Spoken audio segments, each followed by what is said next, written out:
Welcome to CBSE जो 99 dear students. हम बना रहे हैं क्लास 10th और क्लास 10th में आपका चल रहा है महामैराथन और महामैराथन में आपका चल रहा है सैंपल पेपर हम आपका बता दे रहे हैं और उसमें भी ओसवाल का मैं आपको बता दूं स्टूडेंट्स, जो भी चीजें हम आपको बताने जा रहे हैं ये सिर्फ ओसवाल में नहीं, आप कोई भी जो है सैंपल पेपर उठा के ले लीजिए, किसी भी राइटर का ले लीजिए, आपको ये आपका सैंपल पेपर दिखने वाला है। क्योंकि ये वीविया है, सबसे ज्यादा इंपॉर्टेंट है, क्योंकि ये 2025 में आप लिखने जा रहे हैं एग्जाम और 2023 में ये पूछा जा रहा है। और आपको पता होना चाहिए एक साल छोड़ के जो पहले वाला क्वेश्चन होता है बहुत ही ज्यादा इंपॉर्टेंट होता है आपका सीबीएसई के लिए। स्टूडेंट्स बिना समय गवाए हम चलते हैं सैंपल पेपर में। ये देख सकते हैं 2023 में पूछा गया था और ये जो है ओसवाल का सैंपल जो है क्वेश्चन पेपर नंबर 1 है। ये पूरा सेट हम बताने वाले हैं। आपका महामैराथन की क्लास चल रही है और स्टूडेंट्स मैं आपसे ये रिक्वेस्ट करता हूं, ये चैनल बहुत ही नया है, इस चैनल को आप जो है सबसे पहले क्या कीजिए, कम से कम 1000 जो है आप सब्सक्राइबर कीजिए और ऑनलाइन यानी लाइव क्लास होगा और आपकी आजादी होगी। आप क्वेश्चन पूछ सकते हैं, जहां से पूछना है, जैसे पूछना है आप पूछ सकते हैं, आपके लिए आजादी होगी। खैर जो हो आगे देखा जाएगा। ये टोटल चीजें मैं आपको बताने जा रहा हूं, एक्सप्लेन करने जा रहा हूं, वन बाय वन सभी चीजें को हम बताने जा रहे हैं। देख सकते हैं ये आपका ये टोटल है क्वेश्चन। मैं पहले एक बार दिखा देता हूं, फिर जो है आप तैयार हो जाइएगा। ठीक है स्टूडेंट्स, ये सारी जो है आपका क्वेश्चंस है, पूरा क्वेश्चन है ओसवाल का दिया हुआ है, 2023 में भी आपका पूछा गया। डायरेक्ट चलते हैं वन बाय वन, ये चीजें जो है क्वेश्चन को हम पीडीएफ के रूप में आपको दिखाते हैं। तो स्टूडेंट्स हम वन बाय वन क्वेश्चन आपको बताने जा रहे हैं। देखिए क्वेश्चन क्या कहता है। फर्स्ट नंबर ये क्वेश्चन कहता है, ये जो भी क्वेश्चन से आपका एमसीक्यू है, यानी कि दैट मींस वन मतलब ईच क्वेश्चन कैरी 1 मार्क्स। जितने भी क्वेश्चंस है आपका 1 नंबर का है। स्टूडेंट्स ध्यान दीजिएगा। If two positive integers a and b are written as a equal to x cube y square and b equal to x y cube where x y are prime numbers, then the result obtained by dividing the product of the positive integers by the LCM AB is। कहने का मतलब ये है students, यहां पर दो जो है इंटीजर दिया है, एक दिया है a और दूसरा दिया है b, और कहता है a का वैल्यू जो है इतना है जबकि b का वैल्यू इतना है। अब आपको क्वेश्चन क्या पूछा जा रहा है डायरेक्ट बात करेंगे, लेकिन उसके पहले मैं बता दूं कि एलसीएम AB का एलसीएम क्या होगा, पहले इसको निकाल लेंगे। तो AB A एक ये है, B ये है, ये दोनों का एलसीएम निकालेंगे, यानी कि x3 और y स्क्वायर, और साथ ही साथ दूसरा है a इक्वल टू है और दूसरा है b इक्वल टू है x y क्यूब, इतना है। अब इसको जो है एलसीएम निकालना है स्टूडेंट्स, तो करेंगे क्या, तो एलसीएम ऑफ क्या a एंड b का जो एलसीएम होगा, x में देखिए हाईएस्ट पावर कहां पर है, x यहां भी है, लेकिन दोनों हाईएस्ट पावर क्या है, इसका है, a पर है, तो x का पावर q जो है ये हाईएस्ट पावर है। उसी प्रकार से y का जो पावर देखिए हाईएस्ट कहां पर है, तो y का पावर हाईएस्ट पावर यहां पर 3 है, क्योंकि y का पावर 2 है जो कि इससे कम है, तो ज्यादा जो पावर है उसको लेते हैं एलसीएम में। इतना हो गया, तो ये आपका जो है एलसीएम निकल गया, AB का जो है एलसीएम निकल गया स्टूडेंट्स। अब कहता है क्वेश्चन क्या कहता है, ध्यान दीजिएगा। कहता ये है कि इसको आपको फाइनल करना है, कि इसको डिवाइड करना है, कि इसको product of the positive integer को डिवाइड करना है किससे, AB के एलसीएम से। तो यहां पर स्टूडेंट्स ध्यान दीजिएगा, अकॉर्डिंग क्वेश्चन क्या है, प्रोडक्ट ऑफ पॉजिटिव इंटीजर दो है, एक है A और दूसरा क्या है B, और जो है इसको डिवाइड करना है, किससे डिवाइड करना है, इससे एलसीएम किसका, एलसीएम A एंड B। ठीक है स्टूडेंट ध्यान दीजिएगा, A और B का प्रोडक्ट, A किसके इक्वल है, तो A जो है x3 y स्क्वायर इक्वल है, इनटू ध्यान दीजिएगा B किसके इक्वल है, x y q के इक्वल है। अब बात रह गया कि एलसीएम AB का एलसीएम क्या होगा, तो AB का एलसीएम मेरा यहां पर आ चुका है, क्या आ चुका है, x3 y क्यू आ गया। देखिए जो कटता है काट दीजिए, ये कट गया, ठीक है, ये भी आपका कट गया, तो यहां पर बचा क्या, तो बच गया आपका x y स्क्वायर बच गया। तो इस प्रकार से x y पर अब देखना है किसमें है, कौन सा ऑप्शन में, तो इसमें है बी नंबर में, यानी कि 1 का जो करेक्ट आंसर है आपका बी हो जाएगा स्टूडेंट। तो ये इस प्रकार से क्वेश्चन नंबर 1 कंप्लीट हो गया। अब चलते हैं क्वेश्चन नंबर 2 में। क्वेश्चन नंबर 2 क्या कहता है स्टूडेंट, ध्यान दीजिएगा। ये क्वेश्चन नंबर 2 ये कहता है students, the given linear equation y equal to fx। एक लीनियर इक्वेशन दिया हुआ है और क्या है वो y इक्वल टू fx है। ये आपका लीनियर इक्वेशन है। अब इसके विषय में पूछा जा रहा है कि बताइए कि सबसे पहले देखिए यहाँ पर नंबर ऑफ जीरो दिया हुआ है कि 0 2 है कि 1 है कि 1 है कि कोई नहीं है। पहले को ये पता करना होगा कि नंबर ऑफ जीरोज कितना है, पहला। दूसरा कहता है नंबर ऑफ जीरो तो जो भी है, तो जीरो क्या 3 है या फिर 4 है कि क्या है, उसके विषय में भी बताना है। तो स्टूडेंट्स देखिए, मैं आपको बता दूं, जब भी आपको नंबर ऑफ जीरो पता करना है तो आपको देखना है कि एक्स एक्सिस पर कितने पॉइंट पे जो है इंटरसेक्ट कर रहा है। तो यहां पर देखिए, ये मेरा जो है स्टूडेंट्स, ये है एक्स एक्सिस। ये जो आप देख रहे हैं जो हॉरिजॉन्टल लाइन है ये कहलाता है एक्स एक्सिस, ये आपका है एक्स एक्सिस, जबकि ये आपका जो है ये आपका है वाई स्टूडेंट्स। स्टूडेंट्स ध्यान दीजिएगा, एक्स एक्सिस है और ये वाई एक्सिस है। आपको पता होना चाहिए एक्स एक्सिस वाई एक्सिस जहां पर इंटरसेक्ट करता है उसको कहते हैं ओरिजिन। और हम बात करना चाहते हैं number of zero. Number of zero जब भी पूछा जाए तो एक्स एक्सिस को जो है लाइन या फिर जो है जो कर्व है कितने बार इंटरसेक्ट कर रहा है, जितने बार इंटरसेक्ट करेगा उसका नंबर ऑफ जीरो जो उतना ही होगा। अब देखिए एक्स एक्सिस में कितने जगह इंटरसेक्ट कर रहा है, जो लाइन दिया हुआ है ये लाइन, तो ये जो है एक ही जगह इंटरसेक्ट कर रहा है। इसका मतलब ये है कि नंबर ऑफ जीरो जो होगा, नंबर ऑफ जीरो जो होगा स्टूडेंट वो कितना होगा, एक ही होगा, एक होगा। अच्छा देखिए, दूसरा पूछ रहा है कि नंबर ऑफ जीरो तो 1 है, लेकिन बताओ कि वो जीरो कौन है। तो नंबर ऑफ जीरो यहां पर देखिए एक्स एक्सिस में, एक्स एक्सिस में जो एक्स का वैल्यू कितना है, तो एक्स का वैल्यू यहां पर देख रहे हैं क्या है 3, और ये 3 जो है वही उसका जो है जीरोज कहलाएगा। कहने का मतलब है नंबर ऑफ जीरोज एक होगा, एक ही जगह इंटरसेक्ट कर रहा है, लेकिन जो है उसका वैल्यू कितना है, इसका वैल्यू तो 3। तो वही चीज है कि 1 होगा, नंबर ऑफ जीरोज कितना होगा 1, ठीक है। लेकिन यहां पर बात किया जाए क्या कि वो जीरो आखिर कौन है, तो जीरो है 3 है स्टूडेंट्स।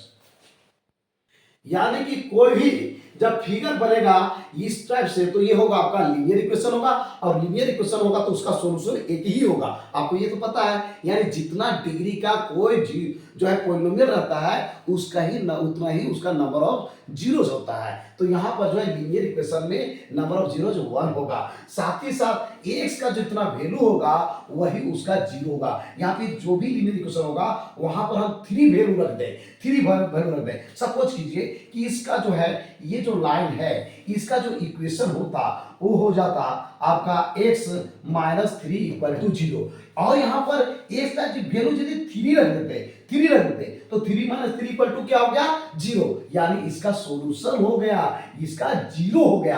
तो 0 क्या है 3 है, जबकि ये नंबर ऑफ जीरोस कितना है, इसमें जो कितने बार एक्स एक्सिस को इंटरसेक्ट किया जाता है ये लाइन के द्वारा, तो ये जो है एक ही जगह किया जाता है, इसलिए यहाँ पर किया जा रहा है, इसलिए ये जो हो गया नंबर ऑफ जीरो 1 हो गया।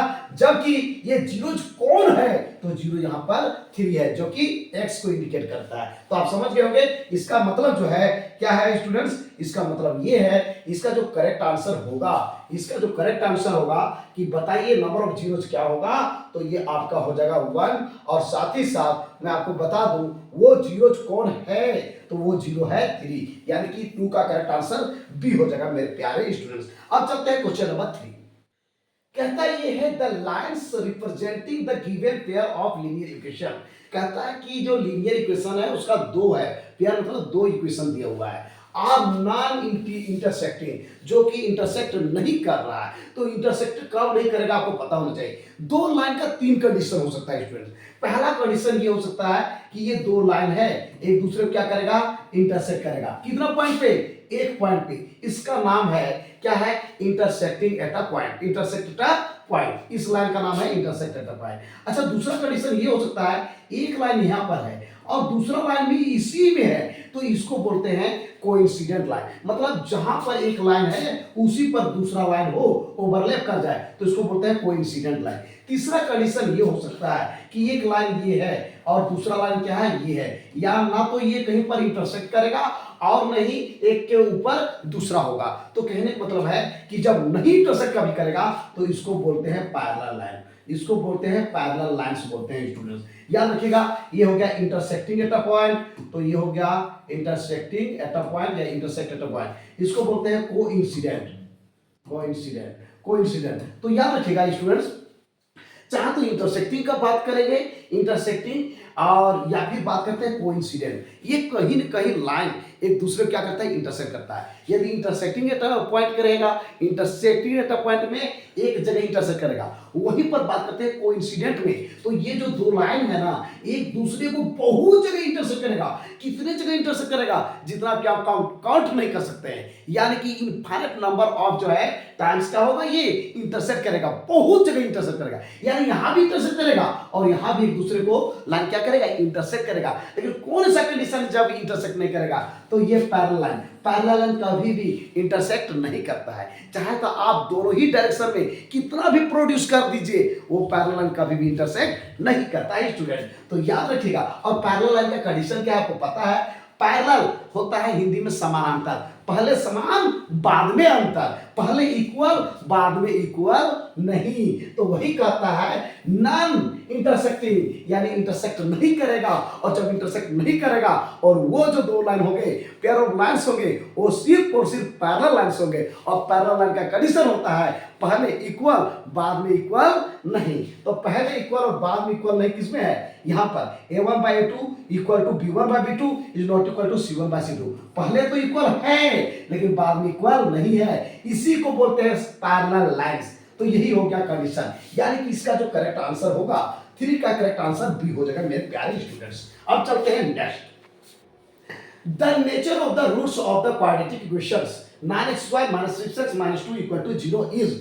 देखिए, नेचर ऑफ रूट्स को पता करने के लिए हम लोग डी निकालते हैं, दैट मींस डिस्क्रिमिनेंट्स निकालते हैं। तो डिस्क्रिमिनेंट्स निकालने के लिए आपके पास फॉर्मूला पता होना चाहिए, d = होता है b² - 4ac, ये निकालेंगे। अब देखिए कि कौन b² होता है कौन ac, पहले इसको कंपेयर करते हैं। ये जो इक्वेशन है इसको हम लोग करते हैं x² प्लस क्या bx प्लस c = 0। इसका मतलब यहां से हो गया कि a का जो वैल्यू है, a = कितना हो गया 9 हो गया, b का वैल्यू कितना है तो -6 हो जाएगा, और c का वैल्यू क्या है तो हो जाएगा -2, आपको पता है। अब d का वैल्यू यहां पर हम निकाल सकते हैं, फाइनल कस पे है। d का वैल्यू क्या है -6 है, b का वैल्यू -6 है, तो ये हो गया -6 होल स्क्वायर -4। a का वैल्यू कितना है तो ये है 9, जबकि c का वैल्यू क्या है तो आपका -2। चलिए कैलकुलेट करते हैं, तो 6 6 जा कितना हो गया 36, माइनस इंटू माइनस करेंगे तो क्या होगा प्लस, तो हो जाएगा 9 2 जा 18, 18 4 जा, तो 18 4 जा होता है 72 हो गया। अब देखिए 6 और 2 कितना हुआ 8, 7 और 3 कितना हुआ 10। अब देखिए इसका वैल्यू क्या आया पॉजिटिव। अब बताइए इसको कंपेयर किया जाता है डी से, तो डी का जो वैल्यू है वो क्या हो गया 0 से बड़ा हो गया। और जब भी डी का जो वैल्यू है 0 से बड़ा है तो आपको पता होना चाहिए आपको रियल रूट्स मिलेंगे, और वो भी क्या होंगे डिस्टिंक्ट मिलेंगे, अलग अलग रियल रूट्स होंगे, अलग अलग रियल रूट्स होंगे, और दो रियल रूट्स होने वाले हैं। डिस्क्रिमिनेंट से पता चलता है किसी भी क्वाड्रेटिक पॉलिनोमियल कहिए या फिर हम बात करते हैं विशेष करके क्वाड्रेटिक इक्वेशन का, तो क्वाड्रेटिक इक्वेशन के यहाँ पर पता चल गया इसका जो नेचर होगा, और नेचर जो होगा आपका क्या होगा रियल रूट्स होंगे और दोनों अलग होंगे। यानी कहने का मतलब है टू इक्वल रियल रूट्स नहीं होगा, टू डिस्टिंक्ट रियल रूट्स होगा, टू डिस्टिंक्ट रियल रूट्स। जब भी डी का वैल्यू जो है 0 से बड़ा होगा तो क्या होगा कि यहाँ पर दो रूट्स होंगे, दोनों को दोनों रियल रूट्स होंगे, और दोनों क्या होंगे अलग अलग होंगे, सेम नहीं होंगे। ये जो है टू इक्वल रियल रूट्स कब होगा जब डी का वैल्यू क्या होगा 0 के इक्वल हो जाएगा। 0 के इक्वल होगा तो वैसी स्थिति में टू रियल रूट्स होंगे, और वैसी टू रियल रूट्स तो होंगे ही, साथ साथ दोनों जो रूट्स होंगे वो क्या होंगे इक्वल होंगे। तो ये होगा कब जब डी का वैल्यू 0 होता। अच्छा, नो रियल रूट्स तब होता जब डी का वैल्यू नेगेटिव में आ जाता। डी का वैल्यू जाएगी यानी कि डिस्क्रिमिनेंट का वैल्यू नेगेटिव आएगा तो वैसी स्थिति में नो रियल रूट्स हो जाता। तो आपको पता है मोर देन 2 रियल रूट्स ऐसा कोई बात नहीं है। आपको पता होना चाहिए जब क्वाड्रेटिक क्वेश्चन है तो 2 से ज्यादा रूट्स तो होंगे ही नहीं। जितना जो है डिग्री का कोई भी क्वेश्चन होता है उतना ही उसका जो है मैक्सिमम रूट्स होते हैं। और ये जो है इसका मैक्सिमम जो है डिग्री 2 है, इसका मतलब इसका मैक्सिमम रूट्स 2 ही होगा, 2 से ज्यादा नहीं होगा। और यहाँ पर कहता है 2 से ज्यादा होगा जो कि पॉसिबल नहीं है। तो मिला जुला के यही होगा कि जब डी का वैल्यू 0 से ज्यादा आ गया इसका मतलब ये है कि ये जो होगा 2 रियल रूट्स होंगे और दोनों अलग अलग होंगे। तो यही कहा गया है 2 डिस्टिंक्ट रियल रूट्स, यानी कि 4 का करेक्ट आंसर सी हो जाएगा मेरे प्यारे स्टूडेंट्स। अब बढ़ते हैं 5 में। 2 APs have the same common difference, कहता है 2 AP है, दोनों का जो कॉमन डिफरेंस सेम है, ठीक है। The first term of one of this is -1, कहता है पहला जो AP है उसका फर्स्ट टर्म है -1 है, ठीक है। And that of the other is -8, और दूसरा का जो है फर्स्ट टर्म -8 है। अब पूछ रहा है students the difference between their fourth term is, तो बताइए कि दोनों का जो है फोर्थ टर्म का डिफरेंस क्या होगा। और डिफरेंस आपको पता होना चाहिए स्टूडेंट्स क्या होता है। जब भी डिफरेंस का है जैसे कहेंगे 2 और 5 का डिफरेंस क्या है, तो जान लीजिए कि बड़ा में छोटा माइनस होता है, कभी भी छोटा से बड़ा माइनस नहीं होता है, जबकि बड़ा से ही छोटा माइनस होता है एनी टाइम। और डिफरेंस जो होता है उसका फाइनल वैल्यू होता है, रिजल्ट होता है, डिफरेंस कभी भी नेगेटिव नहीं होता है स्टूडेंट, ये याद रखिएगा। क्योंकि बड़ा में छोटा एनी टाइम घटता है कब, जब डिफरेंस की बात आती है। तो ध्यान दीजिएगा यहाँ पर 2 AP दिया हुआ है और पहला जो स्टार्ट होने जा रहा है किससे स्टार्ट हो जा रहा है, तो पहला कहता है -1 से है और दूसरा स्टार्ट हो रहा है -8 से। मान लीजिए -1 पहला आ गया तो ये -1 आ गया। अब ध्यान दीजिएगा स्टूडेंट्स कि कहता है कि दोनों कॉमन डिफरेंस सेम है, तो पहला मान लीजिए A1 -1 आ गया, A2 की बात करते तो -1 प्लस क्या हो जाता, D हो जाता, फिर हो जाता -1 प्लस क्या होता 2D हो जाता, इसी प्रकार से बढ़ते रहता, ठीक है। तो ये मेरा हो गया A1 और ये हो गया मेरा A2 और ये हो गया तुम्हारा A3, इस टाइप से बढ़ते जाएगा, ठीक है। ये पहला AP के लिए -1 के लिए। यदि -8 से स्टार्ट होता तो होता -8, फिर होता -8 प्लस क्या D, और फिर हो जाता -8 प्लस हो जाता D, और फिर हो जाता -8 प्लस क्या 2D, इस प्रकार से बढ़ता जाएगा। स्टूडेंट ध्यान दीजिएगा यहाँ पर A1 A2 से स्मॉल से दिखा दिए, इसको बताते हैं इसे A1, फिर क्या हो गया A2, फिर क्या हो गया ये A3, इस टाइप से ये A1 हो गया, ये A2 हो गया, ये क्या हो गया A3 हो गया, जबकि ये A1 हो गया, A2 हो गया, A3। ध्यान दीजिए स्टूडेंट्स, अब ये D दोनों में सेम क्यों लिखे, क्योंकि ये कह रहा है कि दोनों का जो कॉमन डिफरेंस है वो क्या है, सेम है। सेम क्या है, कॉमन डिफरेंस है। तो D मेरा यहाँ पर कॉमन डिफरेंस है, इसलिए दोनों में सेम कर दिए D। अब कहता है कि बताइए, क्या बताइए, कहता है कि बताइए the difference between their fourth term. Fourth term पहले पता करना होगा, इसका फोर्थ टर्म क्या होगा। इसका फोर्थ टर्म मतलब A4, और A4 का फॉर्मूला जानते हैं, A प्लस क्या होता है 3D होता है, और A का वैल्यू यहाँ पर कितना है, A मतलब A1 -1 प्लस क्या हो गया 3D हो गया, ये A4 का वैल्यू यहाँ पर निकल गया। फिर उसी प्रकार से उसका भी वैल्यू निकालेंगे, इसका वैल्यू निकालेंगे, यहाँ पर भी A4 का वैल्यू, तो A4 का वैल्यू सही होगा, क्या होगा A प्लस क्या होगा 3D होगा। अब देखिए A का वैल्यू यहाँ पर क्या है -8 है, प्लस क्या हो गया 3 इंटू डी हो गया, यानी A4 का वैल्यू यहाँ पर इतना आ गया। अब दोनों कह रहा है कॉमन डिफरेंस, आप लोग थोड़ा दिमाग लगा बताइए दोनों स्टूडेंट्स। एक और क्वेश्चन हम बात करेंगे कि दोनों में मैंने बताया डिफरेंस जब भी हो बड़ा में से छोटा माइनस होता है, ठीक है, larger number minus smaller number. तो ध्यान दीजिएगा दोनों कौन बड़ा है, ये वाला है कि बड़ा की ये आपको फाइंड आउट करना। याद रखिए स्टूडेंट 3D तो दोनों में है। अब देखना है -1 और -8 में कौन बड़ा होता है। अच्छा दोनों पॉजिटिव होता तो पॉजिटिव यदि रहता 1 और 8 तो 8 बड़ा होता, लेकिन आपको पता होना चाहिए नेगेटिव नंबर जितना छोटा दिखता है उतना ही बड़ा होता है, ठीक है। इसका मतलब ये क्या हो गया बड़ा हो गया और ये क्या हो गया छोटा हो गया। तो डिफरेंस का बात किया जाए डिफरेंस का, तो डिफरेंस जो होगा डिफरेंस वो क्या होगा स्टूडेंट्स, तो ये फोर्थ टर्म का डिफरेंस, तो फोर्थ टर्म ये है तो हो गया -1 प्लस क्या 3D, ये फोर्थ टर्म का डिफरेंस पूछ रहा है, और मतलब बड़ा में फोर्थ टर्म का बड़ा और फोर्थ टर्म का छोटा, तो ये हो जाएगा आपका -8 प्लस क्या होगा 3D। अब चलिए कैलकुलेशन कीजिए, -1 प्लस क्या हो गया 3D, माइनस को माइनस से मल्टीप्लाई करेंगे प्लस हो जाएगा 8, माइनस कितना हो जाएगा 3D हो जाएगा। ध्यान दीजिए स्टूडेंट दोनों सेम है, एक प्लस है एक माइनस में कट जाएगा, 8 में 1 सब्ट्रैक्ट होगा क्या होगा 7, यानी कि इसका जो वैल्यू है फोर्थ टर्म का दोनों का जो है डिफरेंस होगा 7 होगा, जो कि इसका करेक्ट आंसर होगा आपका सी, यानी 5 का करेक्ट आंसर सी होगा स्टूडेंट। अब चलते हैं नेक्स्ट क्वेश्चन। 6 नंबर क्वेश्चन है, what is the ratio in which the large segment join. Ratio मतलब कि यहाँ पर m1 m2 निकालने के लिए कह रहा है। अच्छा m1 m2 की जगह में हम m और n भी ले सकते हैं, या फिर जो है k और 1 भी ले सकते हैं, k:1 लीजिए या m1:m2 लीजिए या फिर m:n लीजिए, जो आपको सहूलियत होता है वैसे ही लीजिए।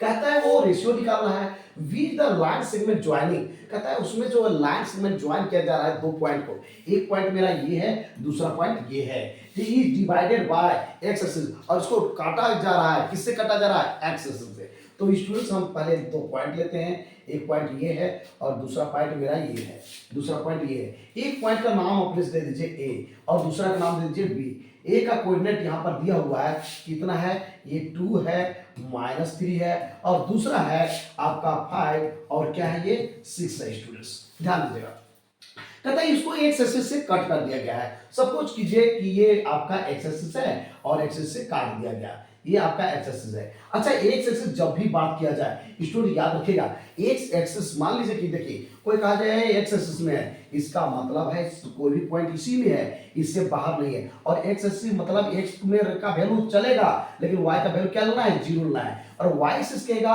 तो वाई एक्सिस में वाई का वैल्यू तो रहेगा और एक्स की जगह में क्या लेना है 0। याद रखिएगा जिस एक्सिस का बात किया जाए और जिसका नहीं बात किया जाए उसका, जिसका नहीं मतलब 0, कहेंगे जैसे कि मेरे पास पैसा नहीं है मतलब 0 है, ठीक है। तो एक्स एक्सिस का जो वैल्यू है एक्स तो रहेगा ही, लेकिन एक्स एक्सिस बात आया तो एक्स एक्सिस बात आया तो एक्स रहेगा, लेकिन जिसका नहीं बात आया वो क्या हो जाएगा 0। तो एक्स की जगह हम लिख देंगे x और y की जगह हम क्या लिख देंगे 0, ठीक है। ये इसका कोऑर्डिनेट हो गया। स्टूडेंट्स ये पूछ रहा है कि बताइए कि ये जो है रेशियो क्या होगा। रेशियो को यहाँ पर लिखा जाता है m1 और दूसरा m2। मैं बोला था पहले ही कि m1 और m2 लिखा जाता है स्टूडेंट, ध्यान दीजिएगा।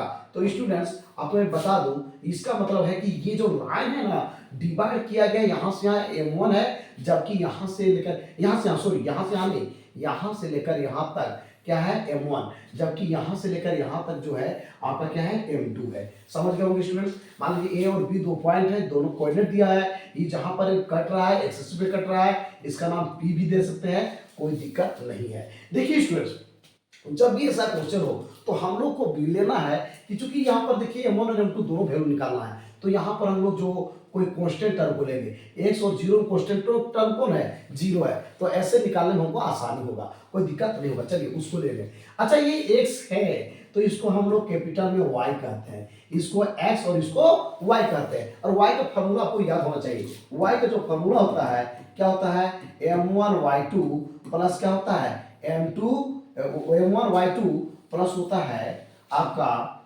m2y1 y होता है m1 प्लस क्या m2। स्टूडेंट्स याद रखिएगा। अब कहने का मतलब ये है स्टूडेंट ध्यान दीजिएगा थोड़ा सा कि ये जो है m1 m2 का जो हम बात कर रहे हैं तो इसमें थोड़ा सा बात ये है कि m1 देखिए m1 और m2 का तो वैल्यू दिया ही नहीं है, वही निकालना है। अब बात रह गया ये y1 और y2 कौन है, तो याद रखिएगा दोस्तों ये पहला जो होता है ना ये आपका कहलाता है x1 और y1, वहीं पर दूसरा बात करते हैं तो ये कहलाता है x2 और ये क्या कहलाता है y2। चलिए वैल्यू रख दीजिए और कुछ नहीं करना है। m1 का वैल्यू देखिए कितना है, तो m1 का वैल्यू आपका कुछ नहीं है तो ये लिख दीजिए m1, ठीक है। y2 का वैल्यू कितना है देखिए वहां पे 6 है, चलो लिख दो यहाँ पे 6 प्लस m2 का वैल्यू कितना है, तो m2 का वैल्यू भी कुछ नहीं है तो वही तो निकालना है m2। फिर है y1 कितना है, तो y1 आपका -3 है, ठीक है स्टूडेंट्स। अब नीचे लिख दीजिए m1 प्लस क्या m1 प्लस हो जाएगा m2। स्टूडेंट y का वैल्यू क्या होगा, तो y देखिए y बताया ना, y का वैल्यू क्या होगा, जीरो जीरो, और नीचे कुछ नहीं क्या देते हैं, वन। स्टूडेंट्स आपसे हम एक चीज पूछना चाहते हैं, यहाँ पे क्रॉस मल्टीप्लाई कर दे, जीरो किससे मल्टीप्लाई कर देंगे, जीरो को m1 प्लस m2 से, क्या बताइए जीरो होगा कि नहीं होगा, जीरो हो जाएगा। वहीं पर बात करते हैं इसको बात करते हैं कि किसी भी नंबर को 1 से मल्टीप्लाई करते हैं तो उसका वैल्यू में कोई चेंजिंग नहीं होता है। इसका मतलब हो गया 6m1 माइनस क्या 3m2 का जो वैल्यू होगा इसको मल्टीप्लाई कर दीजिए, क्या होगा, ये जीरो होगा, क्योंकि जीरो को m1 प्लस m2 से मल्टीप्लाई करेंगे तो जीरो ही होगा। अब स्टूडेंट यहां पर ध्यान दीजिए, ये जो है लिख सकते हैं 6m1 इक्वल टू क्या लिख सकते हैं, 3m2। हमको m1 इज टू m2 चाहिए, इसलिए हम लोग क्या लिखेंगे स्टूडेंट्स, ध्यान दीजिएगा, इसको जो है हम लोग ऐसे लिख सकते हैं, m1 को m1 रहने दीजिए और बाय m2, ये दोनों का रेशियो पूछ रहा था, लिख दो अपने आंख बंद करके। अब देखिए ध्यान दीजिएगा, m1 का मल्टीप्लाई किससे है, 6 से है, तो m1 का 6 से मल्टीप्लाई कर दो, m1 का 6 से मल्टीप्लाई ऐसे होता है क्रॉस मल्टीप्लाई, m2 का मल्टीप्लाई किससे है, 3 से है, तो m2 का मल्टीप्लाई 3 कर दो। अब काटता है काटो, नहीं काटता है तो छोड़ दो, तो कटेगा 3 1 जा 3 3 2 जा 6, यानी कि जो रिक्वायर्ड जो है हम लोग जो बात कर रहे हैं, क्या बात कर रहे हैं, रेशियो का, तो इसका जो रेशियो होगा स्टूडेंट वो क्या होगा आपका, तो होगा 1:2, रिक्वायर्ड रेशियो होगा 1:2 हो जाएगा। अब देख सकते हैं 1:2 हो जाएगा, तो अब 1:2 किस में है, ए है, यानी कि 6 का जो है करेक्ट आंसर आपका ए नंबर हो जाएगा। तो स्टूडेंट्स आप समझ गए होंगे। अब चलते हैं नेक्स्ट क्वेश्चन। एक पॉइंट है xy एक पॉइंट है, is at a distance of 5 units, वो जो है कितना यूनिट के डिस्टेंस पे है, तो 5 यूनिट्स के डिस्टेंस पर है, फ्रॉम द ओरिजिन, कहां से, ओरिजिन से, ठीक है। हाउ मेनी सच पॉइंट्स, कहता है ऐसे कितने पॉइंट्स हो सकते हैं, लाई इन द थर्ड क्वाड्रेंट, इस थर्ड क्वाड्रेंट में कितने जो है पॉइंट्स हो सकते हैं। स्टूडेंट्स यहां पर ध्यान दीजिएगा, ये जो है आपका ये एक्स एक्सिस है, ठीक है, ये आपका है y एक्सिस, ये x एक्सिस है और ये y एक्सिस है, और ओरिजिन ये कहलाता है, क्योंकि ओरिजिन का बात चल रहा है इसलिए कहता है कि 5 यूनिट्स फ्रॉम द, कहां पे, ओरिजिन से, ओरिजिन से 5 यूनिट, तो ओरिजिन से 5 यूनिट जो है कहां पर, उसमें भी कहता है कि बताइए थर्ड क्वाड्रेंट में, थर्ड क्वाड्रेंट में, तो देखिए ये मेरा फर्स्ट क्वाड्रेंट होता है, ये मेरा होता है सेकेंड क्वाड्रेंट, ये होता है आपका थर्ड क्वाड्रेंट, और ये होता है फोर्थ क्वाड्रेंट। स्टूडेंट्स यहां पर बात को समझने की कोशिश कीजिएगा कि ओरिजिन से 5 सेंटीमीटर के 5 यूनिट्स के डिस्टेंस पे, तो 5 सपोज कीजिए कि 5 यूनिट्स यहां पर हो सकता है, तो यहां पर हो सकता है, मतलब यहां पे जो है मेजरमेंट करेंगे तो 5 सपोज करो 1 2 3 4 5। अब यूनिट का मतलब यहाँ पर कुछ नहीं दिया है, सेंटीमीटर में है कि मिलीमीटर में है, किलोमीटर में को दिया नहीं है, तो 5 यूनिट कुछ भी हम ले सकते हैं, यानी कि यदि हम यहाँ से वहाँ जो है 1 यूनिट समझेंगे तो यहाँ 2 हो जाएगा, यहाँ 3, कुछ भी हम ले सकते हैं। तो यहाँ पर जो है 5 यूनिट्स में ये है आपका पॉइंट, जिसका जो है कोऑर्डिनेट कितना दिया है कि एक्स वाई, ये क्या दिया है, एक्स और वाई कुछ करके दिया हुआ है, ठीक है। कहता है a point xy is at a distance of 5 units from the origin, origin से जो है xy डिस्टेंस पे है, और कहता है how many such points lie in the third quadrant, third quadrant में जो है कितने ऐसे पॉइंट हो सकते हैं। देखिए 5 यूनिट जो है यहाँ से 5 यूनिट के डिस्टेंस पे ये हो गया, यहाँ भी हो सकता है, यहाँ भी हो सकता है, जो भी इसके रेडियस में आएगा सब हो जाएगा, सब टोटल हो जाएगा। अब यहाँ पर पूछ रहा है बताइए कि थर्ड क्वाड्रेंट में जो ये है मेरा थर्ड क्वाड्रेंट, इसमें ऐसे कितने पॉइंट्स हो सकते हैं। तो देखिए क्या ये जो पॉइंट है यहाँ से लेकर 5 यूनिट के जो डिस्टेंस पे है, बताइए इसको क्या काउंट कर सकते हैं, कितना होगा ये काउंट आप नहीं कर सकते हैं। तो वही कह रहा था कि बताइए कि कोई पॉइंट है एक्स वाई में, वो को जो है एक्स वाई लेके ही हम लोग क्या करते हैं, किसी का कोऑर्डिनेट को फाइंड आउट करते हैं। तो वहां जो है ओरिजिन से 5 मीटर के जो 5 यूनिट के डिस्टेंस पे है, ये जो है 5 यूनिट के डिस्टेंस पे है, तो बताइए कितने ऐसे पॉइंट्स हैं जो कि थर्ड क्वाड्रेंट में होंगे।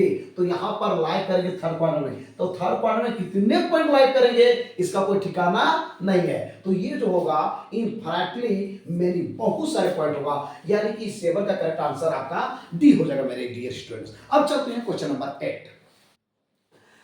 इन ट्राइंगल एबीसी, कहता है एबीसी एक ट्राइंगल है। देखिए ये आपका जो है एबीसी एक क्या है, ट्राइंगल है, देख रहे होंगे ये आपका ट्राइंगल है। उसके बाद कहता है डी पैरेलल टू AB, कहता है डी और AB क्या है, पैरेलल है, डी और AB, ये आपका जो है डी है और ये क्या है AB, ये क्या है पैरेलल है, ठीक है, समझ रहे होंगे, ये दोनों पैरेलल है। अब कहता है ए बी इक्वल टू ए, कहता है ए बी का जो वैल्यू है यहां से लेकर यहां तक, ये क्या है तुम्हारा, इसका नाम है ए नाम दिया गया है यहां से लेकर यहां तक, ठीक है स्टूडेंट्स। अब आगे बढ़ते हैं आगे। आगे क्या कहता है, D equal to X, D से लेकर ई, तो जो है ये आपका क्या है, एक्स है, यहां से लेकर यहां तक जो है मेजरमेंट एक्स है। B equal to B, B से लेकर ई का जो वैल्यू है ये दिया है, यहाँ का डिस्टेंस जो है आपका बी है। फिर कहता है इसी इक्वल टू सी, इसी यहां से लेकर यहां तक जो है डिस्टेंस ये आपका सी है। Then X expressed in terms of A B and C, कहता है कि आपको जो है वैल्यू निकालना है किसका, एक्स का वैल्यू निकालना है किसके टर्म में, किसके जो है टर्म में, तो वो ए बी सी के ही फॉर्म में आना चाहिए आंसर। एक्स का वैल्यू क्या, ये स्टूडेंट्स मैं कुछ चीजें आपको बताना चाहता हूं, बताना ये चाहता हूं कि जब भी दो ट्राइंगल है और यहाँ पर कुछ कंडीशन आपको दिखाई पड़ रहा है, देखिएगा कि जब दो ट्राइंगल है, दोनों ट्राइंगल एक जो है, एक यहाँ पर छोटा ट्राइंगल है और एक बड़ा ट्राइंगल है। ध्यान दीजिएगा स्टूडेंट्स, यहाँ पर क्या है कि ये छोटे ट्राइंगल में यानी कि डी ई सी और बात करते हैं ए बी सी में, दोनों एक दूसरे का सिमिलर है। आप कहिए किससे, देखिए ये दोनों लाइन क्या है, पैरेलल है, और हम लोग जानते हैं जब पैरेलल लाइन हो और इसमें जो है ट्रांसवर्सल से जो एंगल फॉर्म होगा वो आपका कोरस्पोंडिंग एंगल कहलाएगा। यानी ये एंगल और ये एंगल दोनों क्या होगा, इक्वल होगा। इस एंगल का नाम देते हैं कुछ, एंगल 1 और इसका नाम देते हैं एंगल 2। ये एंगल 1 इक्वल टू एंगल 2 होगा, क्यों होगा, क्योंकि ये जो है दोनों क्या है, लाइन पैरेलल है, ये दिया हुआ है। तो ये जो है आपका जो इंटरसेक्ट करता है, दो लाइन को कोई लाइन इंटरसेक्ट करता है जिसको हम लोग ट्रांसवर्सल कहते हैं। और ये जो ट्रांसवर्सल होता है, ट्रांसवर्सल दो पैरेलल लाइन को क्या कह देता है, तो ये कोरस्पोंडिंग एंगल इक्वल देता है, ये आपका कोरस्पोंडिंग एंगल कहलाता है। उसी प्रकार से और बताते हैं स्टूडेंट्स कि सपोज कीजिए कि मान लीजिए कि यहाँ पर जो है आपका ये है, इसका नाम है 3 और इसका नाम है, इस एंगल का नाम है 4, तो 3 इक्वल टू भी क्या हो जाएगा 4, क्योंकि ये दोनों क्या होगा, लाइन पैरेलल है। और ये जो आपका एडी है, एडी कहिए या जो है एसी कहिए, ये जो है काम कर रहा है, किसका काम कर रहा है, तो काम कर रहा है आपका ये ट्रांसवर्सल का काम कर रहा है। और जब ट्रांसवर्सल का काम कर रहा है स्टूडेंट, तो मैं आपको बता दूं कि ये दोनों लाइन मतलब एंगल 3 और एंगल 4 क्या होगा, इक्वल होगा। और क्यों, क्योंकि ये कोरस्पोंडिंग एंगल के कारण, ये आपको पहले से पता है। तो जब दो ट्राइंगल का दो कोरस्पोंडिंग एंगल क्या हो, इक्वल हो, या फिर दो ट्राइंगल का कोरस्पोंडिंग, दो ही ट्राइंगल है। अच्छा ध्यान दीजिए स्टूडेंट्स, यहाँ पर जो एंगल सी है, इस ट्राइंगल के लिए भी एंगल सी है और ये बड़ा सा ट्राइंगल के लिए भी क्या है, एंगल सी है। तो ये जो है कॉमन है, दोनों के लिए कॉमन है। तो यहाँ पर दो ट्राइंगल का तीनों जो कोरस्पोंडिंग एंगल है वो इक्वल हो गया। जब दो ट्राइंगल का कोरस्पोंडिंग एंगल इक्वल हो जाए तो वो दोनों क्या होगा, सिमिलर होता है। आपको पता है, आप पूछ रहे हैं एक्स का वैल्यू क्या होगा, तो दो ट्राइंगल जब सिमिलर होता है तो आपको पता होना चाहिए उसका कोरस्पोंडिंग एंगल्स भी इक्वल होता है और कोरस्पोंडिंग साइड का रेशियो भी इक्वल होता है। तो यहाँ पर जो है कोरस्पोंडिंग साइड का रेशियो जिसका आपको वैल्यू निकालना है, जैसे एक्स का वैल्यू निकालना है, तो ये एक तरह से हाइट का काम कर रहा है। तो लिखो हाइट, यानी कि अकॉर्डिंग टू क्वेश्चन हम लिखेंगे जो फाइंड आउट करना है वो, तो पहले लिखेंगे कि ये दोनों क्या होगा, कि इतना हमको लिखना नहीं क्योंकि ये हमको डायरेक्ट आंसर देना है। तो ये दोनों ट्राइंगल क्या होगा, सिमिलर हो गया। क्यों, तो ए सिमिलरिटी रूल से, मतलब एंगल सी दोनों ट्राइंगल के लिए सिमिलर है, मतलब इक्वल है। ये छोटा ट्राइंगल के लिए भी और बड़ा ट्राइंगल के लिए। एंगल 2 इक्वल टू एंगल 1 हो जाएगा। ये छोटा ट्राइंगल में एंगल 2 है, जबकि ये बड़ा ट्राइंगल में एंगल 1 है। एंगल 4 इक्वल टू एंगल 3 होगा, क्योंकि ये छोटा ट्राइंगल में एंगल 4 है और बड़ा ट्राइंगल में एंगल 3 है। और दोनों हमको पहले बता दिए क्यों ऐसा हुआ है, क्योंकि ये क्या है, कोरस्पोंडिंग एंगल्स है। और जब दो लाइन पैरेलल होता है तो ट्राइंगल जो है आपका ट्रांसवर्सल जो एंगल बनेगा वो आपका कोरस्पोंडिंग एंगल इक्वल होता है। स्टूडेंट्स अब बात करते हैं कि ये जब प्रूव हो गया कि ये दोनों ट्राइंगल, ये छोटा ट्राइंगल और ये बड़ा ट्राइंगल यदि सिमिलर है, तो जिसका फाइंड आउट करना वैल्यू, तो ये आपका लिख देंगे डी, क्योंकि डी का वैल्यू निकालना है, इसलिए डी का कोरस्पोंडिंग क्या होगा, ये यदि हाइट को शो कर रहा है तो ये भी इस बड़ा ट्राइंगल का हाइट को शो कर रहा है, तो हो जाएगा ये ए बी। ठीक है स्टूडेंट्स, और भी अब देखिए सब इसका जो है ये बेस और ये पूरा इसका बेस ठीक है, हो जाएगा। उसी प्रकार के इसका ये हाइपोटेनियस और इसका हाइपोटेनियस, हालांकि हम इसे आपको समझाने के लिए कह रहे हैं, ऐसा कोई चोरी नहीं है कि ये हाइपोटेनियस है, क्योंकि ये क्लियर नहीं है कि ये 90 डिग्री है, ये क्लियर नहीं है, लेकिन समझाने के लिए कह रहे हैं। यानी कि ये जमीन में है तो ये भी जमीन में है, ये जो है फिसलन वाला है, फिसलने वाला है, स्लाइड कर रहा है तो ये भी स्लाइड कर रहा है। जैसे दो आदमी जो होता है सिमिलर है, जैसे हम आपके सिमिलर है, तो मेरा हाथ आपके हाथ के रेशियो का, मेरा पैर आपके पैर का रेशियो का, मेरा जो माथा है आपके माथा के रेशियो का, यानी जो भी कोरस्पॉन्डिंग चीजें हैं, मेरा कान आपके कान का, यानी कि ऐसा नहीं हो सकता है मेरा आंख और आपका हाथ, आपका हाथ मेरा पैर, ऐसे नहीं होगा। मेरा हाथ तो मेरा लेफ्ट हाथ तो आपका भी लेफ्ट हैंड ही होना चाहिए, वही उसका कोरस्पॉन्डिंग कहलाता है। तो ये जो है जब दो ट्रायंगल सिमिलर हो तो उसको उसका कोरस्पॉन्डिंग साइड भी इक्वल, कोरस्पॉन्डिंग साइड का रेशियो भी इक्वल होता है, साथ ही साथ कोरस्पॉन्डिंग एंगल भी क्या होते हैं, दोनों ट्रायंगल का सेम होते हैं, इक्वल होते हैं। चलिए अब जानते हैं जी, तो 30 से अपन 30 इसलिए लिए क्योंकि इसका वैल्यू निकालना था। अब कहिए इसको आप क्यों नहीं ले रहे सर, इसलिए नहीं ले रहे हैं, ना तो इसका वैल्यू निकालना है और ना इसका वैल्यू दिया हुआ है। हम दो ही चीज लेते हैं कभी भी, जहां चाहे तो उसका वैल्यू दिया हो या फिर वो निकालना हो, तो ना तो इसका वैल्यू निकालना है और नहीं दिया हुआ है। अब देखिए नीचे वाला आप लेंगे, क्यों लेंगे, क्योंकि यहां पर तो यहाँ क्या है कि इसका वैल्यू नहीं निकालना है, लेकिन इसका वैल्यू दिया हुआ है। और जो है डी जो है छोटा ट्रायंगल के लिए था, तो छोटा ट्रायंगल वाला ऊपर लिखे, बड़ा ट्रायंगल वाला नीचे में। तो उसी प्रकार से ये छोटा ट्रायंगल वाला का जो नीचे में है इसको ऊपर में लिखेंगे, इसी ये छोटा ट्रायंगल वाला ऊपर में लिख रहे हैं बार बार, और ये बड़ा ट्रायंगल का जो यहाँ पर है बीसी, ये जो है आपका ये। अब कहिए सर इसका जो है इसी है, तो यहाँ पर हो जाएगा ये बी नहीं होगा, क्योंकि ये जो है बी से मेरा ये बड़ा ट्रायंगल नहीं बन रहा है, बड़ा ट्रायंगल बनने के लिए बी से लेकर सी की जरूरत है, तो ये हो जाएगा बीसी। अब इसका वैल्यू पुट अप कर दीजिए, कोई दिक्कत नहीं होगा, डायरेक्ट वैल्यू पुट अप कर दीजिए, आपका आंसर आने वाला है। डी का वैल्यू देखिए, डी से लेकर ई, डी से लेकर ई का वैल्यू क्या है, ये आपका एक्स है, ठीक है। ए बी का वैल्यू देखिए क्या है, आपका ए है। चलिए इसी इसी का वैल्यू क्या है, तो ई से सी का वैल्यू क्या है, आपका सी है। जबकि बीसी का वैल्यू क्या है, बीसी यहां से लेकर यहां तक, तो यहां से लेकर यहां बी हुआ और यहां से लेकर यहां सी, यानी बी प्लस सी। हमको वैल्यू क्या निकालना है, एक्स का वैल्यू, तो जिसका वैल्यू निकालना है रहने दीजिए लेफ्ट में, बाद बाकी ले जाइए राइट में। ए यहाँ डिवाइड है, उधर जाके क्या होगा, मल्टीप्लाई होगा, ए सी अपन क्या होगा, बी प्लस सी हो जाएगा। तो स्टूडेंट्स ये जो है एक्स का वैल्यू इतना आ गया। अब देखना होगा कि ये सारे ऑप्शन में किसमें है, ए सी अपन बी प्लस सी, तो ये जो आपका बी में है, यानी कि 9 का जो करेक्ट आंसर हो जाएगा आपका जो है बी नंबर हो जाएगा। स्टूडेंट बढ़ते हैं हम नेक्स्ट क्वेश्चन।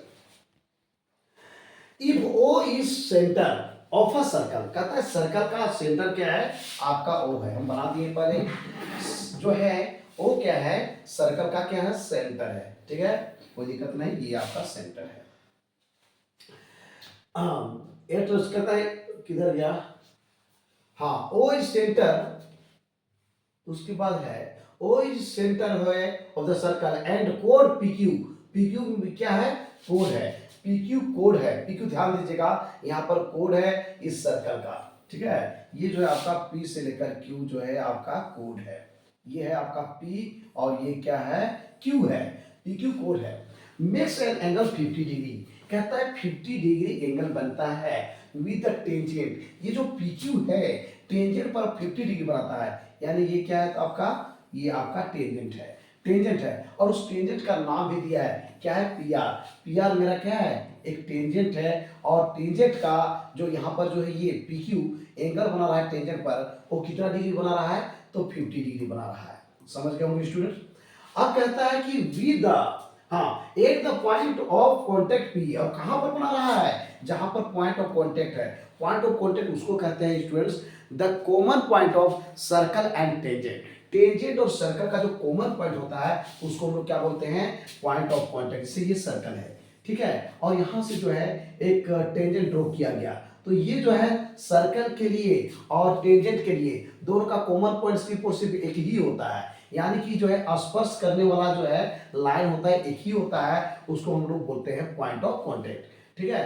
तो यहाँ पर जो है कहता है कि ये जो टेंजेंट पर जो है ये कोड जो है एंगल बनाता है 50 डिग्री, कहां पर, तो पॉइंट ऑफ कांटेक्ट पर, ठीक है, यानी कि यहां पे 50 डिग्री बना रहा है। कहता है Ben the angle subtended by the code at the centre, centre कहता है कि ये जो कोड है, ये कोड सेंटर पे कितना डिग्री एंगल बनाएगा, इस पे कितना एंगल फॉर्म होगा। स्टूडेंट ध्यान दीजिएगा, आपको पता होना चाहिए ये जो टेंजेंट है, टेंजेंट टेंजेंट जो है रेडियस पर क्या होता है 90 डिग्री होता है। Radius is perpendicular on tangent, आप पहले जान रहे हैं कि ये आपका जो है सेंटर है, ये आपका रेडियस है। रेडियस जो होता है टेंजेंट पर कितना डिग्री बनता है 90 डिग्री एंगल फॉर्म होता है, आपको पता है। तो ये यदि 90 है, यदि 40 यहाँ पर है 50 है, तो ये मेरा ऑब्वियसली कितना हो जाएगा 40 डिग्री हो जाएगा। This angle plus this angle equal to क्या हो जाएगा 90, तो ये हो गया 40 डिग्री। स्टूडेंट्स पूछ रहा है ये क्या हो। अच्छा और एक चीज बताना चाहते हैं स्टूडेंट्स, ध्यान दीजिएगा, आप ये चीज जानते होंगे कि एक जो है सर्कल में जो है, सर्कल में जो होता है जितने भी एक सर्कल में जितने भी रेडियस होते हैं, जितने भी रेडियस होते हैं सब क्या होते हैं इक्वल होते हैं। कहने का मतलब है कि ये यदि सर्कल है, एक ये सर्कल आपको दिखाई पड़ रहा है, तो इसका जितने भी रेडियस होंगे सब आपस में इक्वल होंगे। तो यहाँ पर O से लेकर P, OP और OQ क्या है, यहाँ पर OP और AQ जो है आपस में क्या है, इसका सर्कल का रेडियस है, तो ये दोनों इक्वल है। आपको ये भी पता है कोई ट्राइंगल है, कोई किसी ट्राइंगल में जब क्या हो कि दो साइड इक्वल हो तो उसका ऑपोजिट एंगल भी क्या होता है इक्वल होता है। इसको बोलते हैं angles opposite to equal sides, यानी किसी भी ट्राइंगल का दो साइड इक्वल हो तो उसका ऑपोजिट एंगल क्या होता है इक्वल होता है। तो ये जो जब दोनों साइड्स जो है इक्वल है, यानी दोनों रेडियस है, radius of the circle, circle में जितने रेडियस होते हैं सब इक्वल होते हैं, तो ये जब इक्वल है तो इसका मतलब ऑपोजिट एंगल भी क्या होगा इक्वल होगा, यानी ये जो एंगल है और ये एंगल दोनों क्या होगा इक्वल। तो जब ये 40 डिग्री है तो ये भी मेरा क्या होगा 40 डिग्री होगा, 40 डिग्री होगा। अब पूछ रहा है ये क्या होगा, तो ये जो होगा स्टूडेंट्स ध्यान दीजिएगा कि ये angle sum property of triangle से हम फाइंड आउट कर सकते हैं। Angle sum property of triangle के अकॉर्डिंग हम बात करेंगे स्टूडेंट, तो ये क्या होगा, ये जो होगा कि angle OPQ, angle OPQ plus बात करते हैं एंगल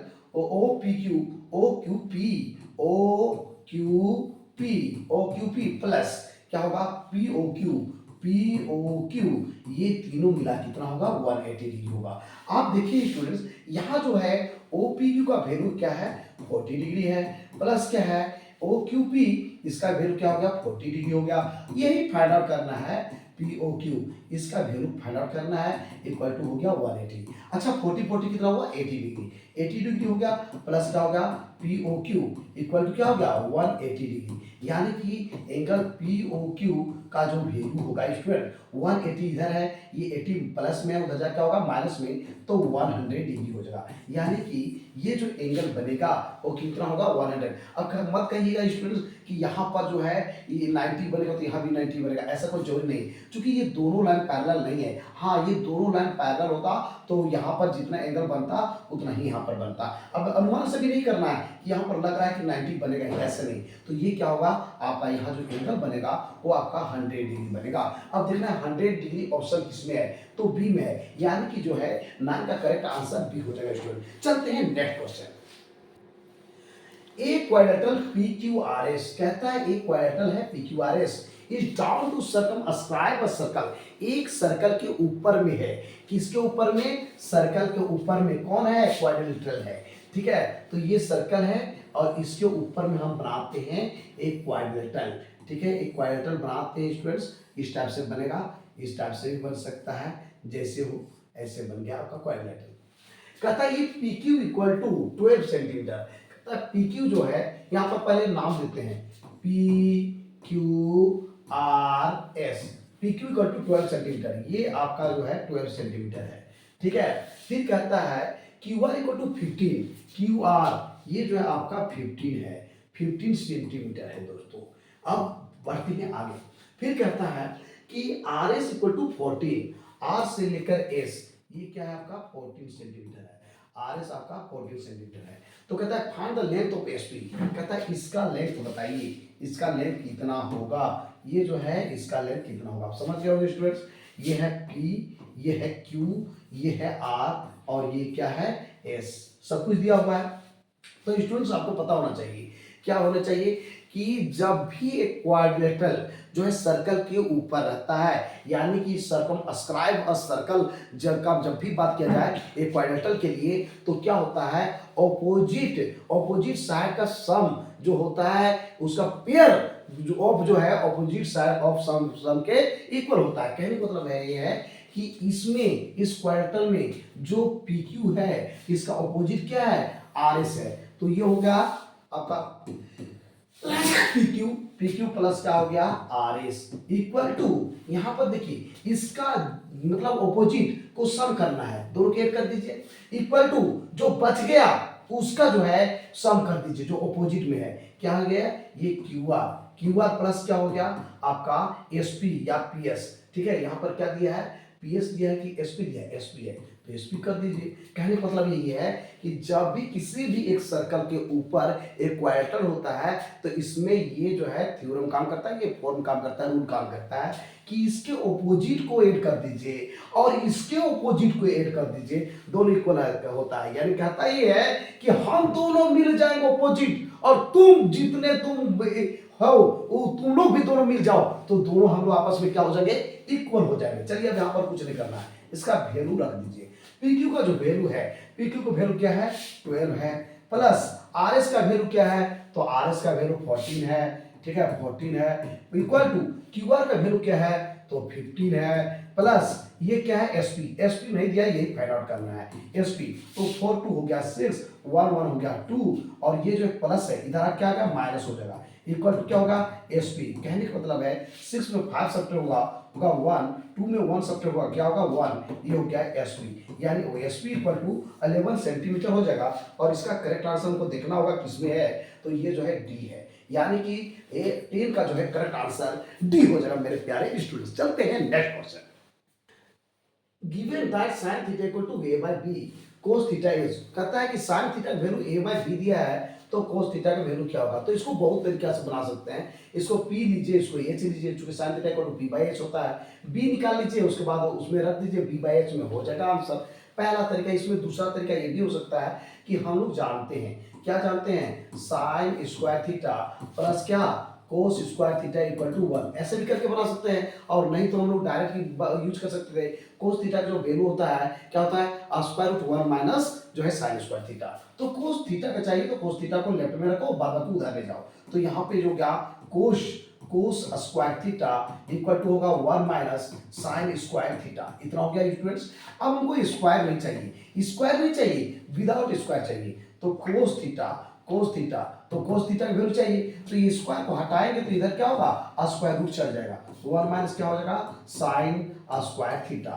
स्टूडेंट ध्यान दीजिएगा, ये हो गया 1 हो गया माइनस साइन थीटा की वैल्यू दिया है क्या a बाई बी, तो ये हो जाएगा a बाई बी का क्या हो जाएगा होल स्क्वायर। अब स्टूडेंट ध्यान दीजिएगा इधर कि ये जो है इसको कैलकुलेट करेंगे तो मेरा हो जाएगा क्या होगा स्क्वायर रूट क्या होगा 1 माइनस क्या होगा ए स्क्वायर माइनस क्या होगा बी स्क्वायर। इसको पूछ ले तो 1 भी कर सकते हैं, ये भी हो जाएगा बी स्क्वायर हो जाएगा, इसको कैलकुलेट की जगह हो जाएगा बी स्क्वायर माइनस क्या ए स्क्वायर, और ये जो है आपका ए स्क्वायर छूटेगा नहीं, ये स्क्वायर छूटने नहीं जा रहा है तो इसको कर दीजिए। अब देखिए बी स्क्वायर ये तो बाहर नहीं निकलेगा, ए ऐसे ही रह जाएगा, B square minus A square, but ये बी स्क्वायर है, स्क्वायर है रूट हट जाता है तो सी फोर सी क्या होगा क्या बी, यानी इसका करेक्ट आंसर होगा square root B square minus A square by B. अब देखना है किसमें है square root B square minus B A square minus क्या हो जाएगा बाई क्या हो जाएगा बी, यानी इसका जो करेक्ट आंसर है सी हो जाएगा, अरे 1 का क्या हो जाएगा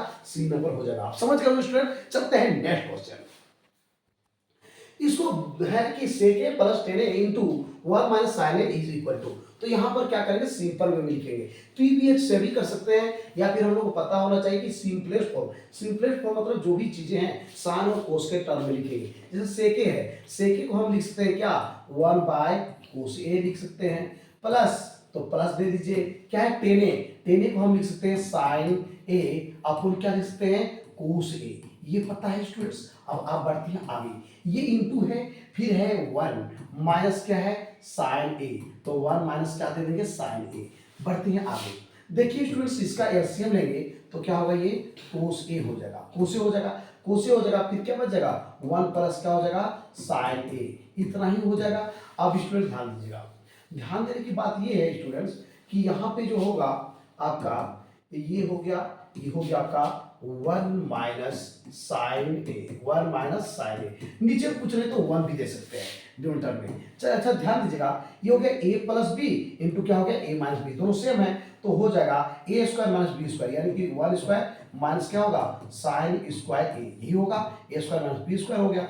और नीचे क्या होगा, सिर्फ और सिर्फ कोसे होगा, क्योंकि कोसे को 1 से मल्टीप्लाई करेंगे क्या होगा, कोसे। अच्छा इसको हम लोग लिख सकते हैं 1 स्क्वायर क्या लिख सकते हैं, 1 माइनस क्या लिख सकते हैं, साइन स्क्वायर ए, साइन स्क्वायर ए लिखेंगे स्टूडेंट्स, और ये हो जाएगा आपका क्या, कोसे। स्टूडेंट्स आपसे हम पूछना चाहते हैं, आप जानते होंगे कि 1 minus sine square theta equal to क्या होता है, कोस स्क्वायर थीटा, तो उसी प्रकार से 1 माइनस साइन स्क्वायर ए का जो वैल्यू होगा क्या होगा, ये कोस स्क्वायर होगा, कोस स्क्वायर ए बाय क्या, कोस ए। और इसका मतलब हुआ स्क्वायर है, इसका मतलब 2 बार मल्टीपल के फॉर्म में है, तो ये कट गया, तो इसका जो वैल्यू हुआ क्या हो गया, ये कोसे। अब देखना है कोसे आखिर है किसमें, तो कोसे आपका जो है आपका, तो यहाँ पे जो है सिर्फ और सिर्फ डी में है, यानी कि जो है आपका 12 का क्वेश्चन नंबर का जो है 12 का जो आंसर होगा ये डी नंबर हो जाएगा, कोसे इसका करेक्ट आंसर हो जाएगा। चलते हैं next question students. If a pole 6 metre high, कहता है एक पोल है उसका हाइट क्या है, 6 मीटर है। चलिए पोल बनाते हैं, ये आपका पोल है और इसका जो हाइट दिया हुआ है कितना दिया है, 6 मीटर, 6 मीटर भी देते हैं, इसका हाइट क्या है, 6 मीटर है, यहाँ से यहाँ जो है इसका हाइट 6 मीटर है, ये पोल है। कहता है कि कास्ट अ शेडो 2√3 मीटर लो, कहता है जो है पोल का जो है शेडो बनाता है, यानी छाया बनाता है, छाया बनाते हैं इसका छाया, सपोज करो कि ये जो पोल है, पोल का छाया जो है यहाँ पर शेडो बन रहा है, सॉरी सही नहीं होगा, थोड़ा सा सही ढंग से इसको ड्रॉ करते हैं, कोई जरूरी नहीं है, ये है, ये आपका इस टाइप से बनेगा, इस टाइप से बनेगा स्टूडेंट्स, ये हो गया शेडो, इसका शेडो, ये पोल है। तो बताइए मान लीजिए ए है, बी और सी पर यहाँ पर जो है फिगर बन रहा है, ये ए बी मेरा जो है पोल है, पोल का हाइट है, तो इसका जो है शेडो जो ये ग्राउंड में ही बनेगा, तो यहाँ पर ग्राउंड शेडो बनेगा, शेडो कितना बन रहा है, तो बन रहा है 2√3 क्या मीटर, इतना बन रहा है। ये 6 मीटर का जो है हाइट का पोल है और इसका शेडो बन रहा है 6√3 मीटर, ये बन रहा है आपका ग्राउंड में। अब कहता है कहां पर बन रहा है, ग्राउंड में बन रहा है। देर सन्स एलिवेशन, यानी सन सपोज कीजिए यहाँ पर है, यहाँ पर आपका क्या है, सन है, लाइट दे रहा है, तो इसका एलिवेशन क्या होता है, एंगल ऑफ एलिवेशन, और एंगल ऑफ एलिवेशन हम कहते हैं वहां पर एंगल बनता है जब हॉरिजॉन्टल लाइन, ठीक है, हॉरिजॉन्टल लाइन के ऊपर में क्या बनता है आपका एंगल ऑफ एलिवेशन, तो यहाँ पर आपका हॉरिजॉन्टल लाइन ये है, तो ये क्या होता है आपका एंगल ऑफ एलिवेशन यहाँ पर बनने वाला है, जिसको हम लोग कहते हैं स्टूडेंट क्या कहते हैं, तो इसको जो है हम लोग कहते हैं कि एंगल ऑफ एलिवेशन मतलब नीचे से ऊपर की ओर देखना, ऊपर से जब नीचे की ओर देखा जाएगा तो उसको बोलते हैं एंगल ऑफ डिप्रेशन। और याद रखिएगा एंगल ऑफ डिप्रेशन जब भी बनता है हॉरिजॉन्टल लाइन के ऊपर में बनता है, जबकि angle of depression horizontal line के नीचे बनता है। चलिए और भी चीजें बात करेंगे, अब बात करते हैं मेन चीज, मेन फोकस पे हम डालेंगे कि यही पूछ रहा है कि बताइए ये जो है एंगल ऑफ एलिवेशन यानी एलिवेशन बन रहा है सन का, वो क्या होगा, तो यही पूछ रहा है। तो देखिए मैं आपको बताता हूं, यहाँ पर जो है इसके लिए देखना है कि अब जो एंगल निकालना है तो वो क्या वैल्यू दिया हुआ है, तो वैल्यू किसमें दिया है, एक ये और ये आपको याद होना चाहिए स्टूडेंट, जो वैल्यू दिया उसी का हम यूज करेंगे जब भी एंगल वगैरह निकालना हो तो यहाँ पर ये दोनों दिया हुआ है। अब ध्यान दीजिएगा स्टूडेंट्स, ये दोनों का यूज करेंगे। अब ये एंगल है, इस एंगल का जो यहाँ पे तो आपका 90 डिग्री होगा, ये जब पोल खड़ा रहेगा तो 90 डिग्री में रहेगा, ये आपका थीटा है, तो ये क्या कहलाएगा, थीटा है, एंगल है, तो पीबीएच के रूप में आपको पता होना चाहिए राइट एंगल ट्राइंगल में 3 चीजें होती है, परपेंडिकुलर, बेस और हाइपोटेन्यूज। जो 90 डिग्री के ऑपोजिट होता है उसको हम लोग हाइपोटेन्यूज कहते हैं, ये पता है। अच्छा ये भी पता है एंगल के जो ऑपोजिट में जिस एंगल का बात किया जाए उसका ऑपोजिट जो साइड होता है वो आपका परपेंडिकुलर होता है, क्या कहलाता है, परपेंडिकुलर। और एंगल का जो एडजेसेंट साइड होता है वो क्या कहलाता है, बेस कहलाता है, आपको ये पता है। अब देखिए यहां पर जो दिया है, दिया हुआ है उसका हम यूज करेंगे। तो दिया एक परपेंडिकुलर, दूसरा बेस। अब देखना ये परपेंडिकुलर बेस जो है किसका जो है ट्रिग्नोमेट्रिक रेशियो में आता है। तो परपेंडिकुलर और बेस जो है दो ट्रिग्नोमेट्रिक रेशियो में आता है, चाहे तो टेन में आता है या फिर कोट में आता है। और एंगल मेरा क्या है, थीटा। तो टेन थीटा यूज करो या कोट थीटा यूज करो, आपका आंसर आने वाला है। तो in triangle A B C में क्या यूज करने वाले हैं हम लोग, यूज करने वाले हैं टेन थीटा। क्या यूज करेंगे, tan theta. Tan theta equal to P by B. और पी मेरा क्या है, पी मेरा है ए बी है। और बी मेरा क्या है, तो बी मेरा बी सी है। चलिए टेन थीटा को यूं ही रहने दीजिए, क्या होगा ये tan theta equal to A B मेरा क्या है स्टूडेंट्स, तो ए बी का जो वैल्यू है 6 है, जबकि बी सी का वैल्यू क्या है 2 स्क्वायर रूट 3 है। अच्छा इसको काटिए, क्या हो गया 3। अच्छा ये क्या कीजिए कि 3 है स्क्वायर रूट 3 है, रेशनलाइज कर दीजिए तो स्क्वायर रूट 3 इंटू क्या होगा स्क्वायर रूट 3। अच्छा ये हो गया 3 स्क्वायर रूट 3 और नीचे square root 3 into square root 3 क्या होता है 3 होता है स्टूडेंट्स। ये होता है 3, तो हम लिख देते हैं 3। तो क्या हो गया ये 3। अब ध्यान दीजिए स्टूडेंट, हमको ये देखना है कि टेन थीटा लेफ्ट में है तो टेन कितना का वैल्यू स्क्वायर रूट 3 होता है। तो टेन जो होता है 60 डिग्री का वैल्यू क्या होता है जो होता है आपका रूट 3 होता है। तो स्टूडेंट्स एक चीज याद होगा, आपको याद होगा कि आप प्रूव क्योंगे कि जब sine A equal to sine B है तो angle A equal to angle B हो जाएगा।